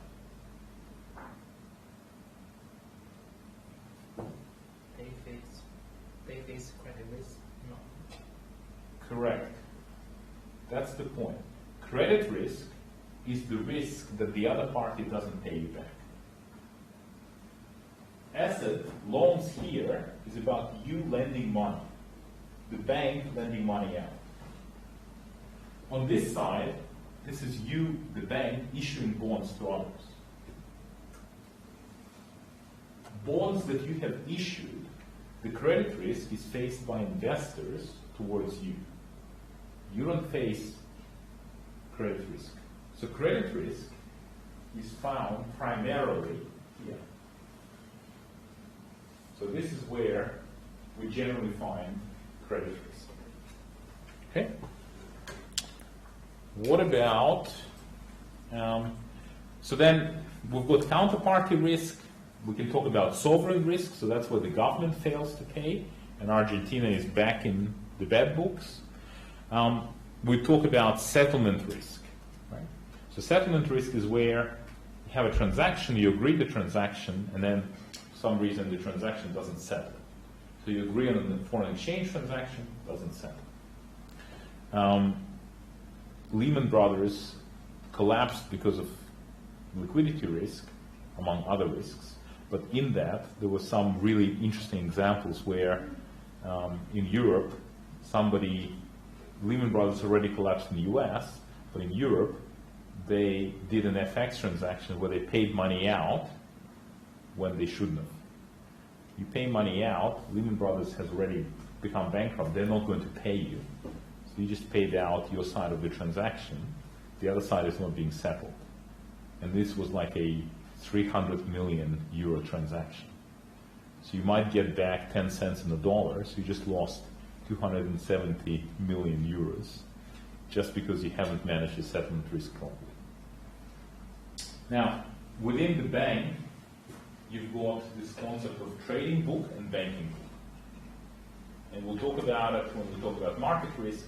Trading book is where you have items that you intend to trade. Banking book is pretty much everything else. So credit risk is where you face the risk of counterparty, excluding essentially trading book. Right? So if you trade loans, you don't consider it to be primarily credit risk. It's more of a market risk, but there is usually a charge for credit risk in the trading security. Market risk. So this is a diagram to show you what GFC looked like, right? So market risk is possibility of losses from unfavorable market movements. Right? So GFC is one example. we've had October 1987 stock market crash, where on the day it lost 23% on the day. But also the tech bubble. Again, this is kind of before your time, but in 2000, 2001, we had the tech bubble, where a lot of the internet companies went bust, and NASDAQ lost 65% in a year. 65% of its value. Now, this is the performance of different stock markets, and you can see before GFC, during GFC, and then post GFC. And you can see that Nikkei was the worst kind of performing market post GFC as well. So, where does market risk apply? Market risk applies, it's known as trading TFC, right? It's known as trading book, FX, and commodities. So, for our intents and purposes, market risk applies to the traded portfolio. So market risk is going to be here, plus any other exposure to foreign exchange. Now, other exposure to foreign exchange could be because you might own some assets in foreign currency, or you might have some liabilities in foreign currency. For example, if you've issued bonds in foreign currency.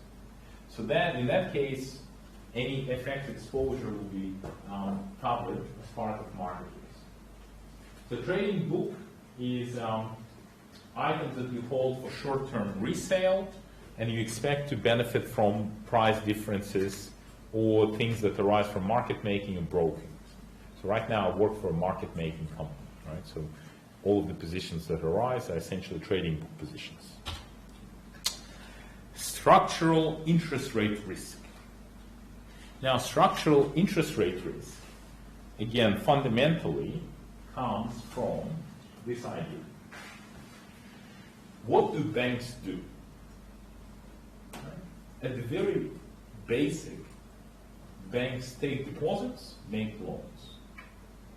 Deposits are short-term, loans are long-term.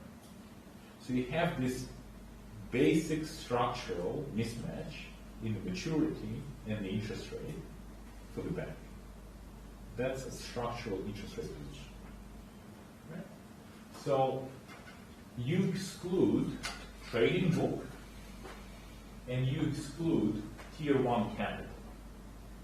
And you look essentially at the other liabilities subject to interest rate, and you look at the other assets subject to interest rate.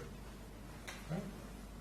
And as part of interest rate risk in the banking book, you look at if interest rates change, what's going to be the impact on the profitability of the bank, and what's going to be the impact on the value of the bank, on the worth of the bank.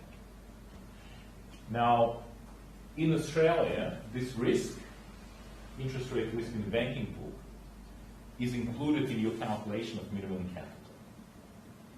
And as we'll see under Basel framework, that's Pillar 1 capital calculation.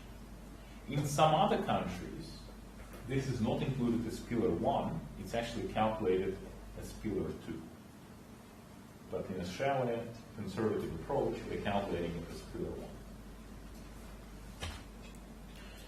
Liquidity risk. Liquidity risk was not very important, was not very sexy, was not something that people paid attention to before GFC. Because liquidity risk is basically ensuring that you meet your obligations. Of the different entities that struggled during GFC in Australia, one of the financial companies was going to become bankrupt until they got bought out, and that was Reynolds. And they were going to go bankrupt because they could not manage liquidity risk. Credit risk was well managed, market risk was well managed, operational risk was well managed, liquidity risk was. Lehman Brothers ultimately went under because they did not manage liquidity risk. Because they could not pay their obligations when they came up. So we'll talk about liquidity risk and how to solve liquidity risk. So you can imagine that if you own a house, imagine you own a house worth $1 million. And then that's the only asset that you have.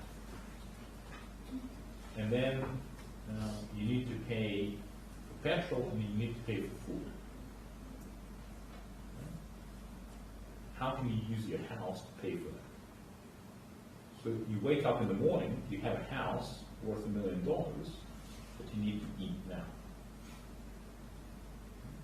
So the problem is not that you don't have enough assets. You have enough assets. You don't have enough liquid assets. Right? That's the nature of liquidity risk. So we'll talk about how to manage liquidity risk. Operational risk. So this is the definition. The risk of direct or indirect losses resulting from inadequate or failed internal processes, people, and systems, or from external events. That's the Basel Committee definition. Can be intentional or unintentional problems. NatWest, so this is now sort of part of RBS, very well-known issue. They used the wrong implied volatility. The Excel model wasn't correct. So they were mispricing options, ended up losing 127 million. Nick Leeson, again, very good example, ended up collapsing the entire bank, Barron's Bank. Now, operating risk exists everywhere. Right? So all of the operations of the bank are impacted by operating risk. Governance risk is the ineffective governance of the bank. Lack of responsibility, lack of accountability, lack of effective oversight over some risks. So you, as I said, read the EPRA review of CBA. CBA is not a rogue institution. It's a good bank. And they invest a lot of money into risk management and compliance. And they have a lot of systems and a lot of processes. But what that report highlights is that whilst they have a lot of resources, they didn't have effective governance over some risks. They managed credit risk well. They managed market risk well. They managed liquidity risk well. They did not manage non-financial risks well because they didn't have governance over those risks. They didn't have sufficient oversight. They didn't have people responsible. So this risk is not about people deliberately doing something bad. It is not having sufficient clarity and focus to manage the risk. And this is what the Bear model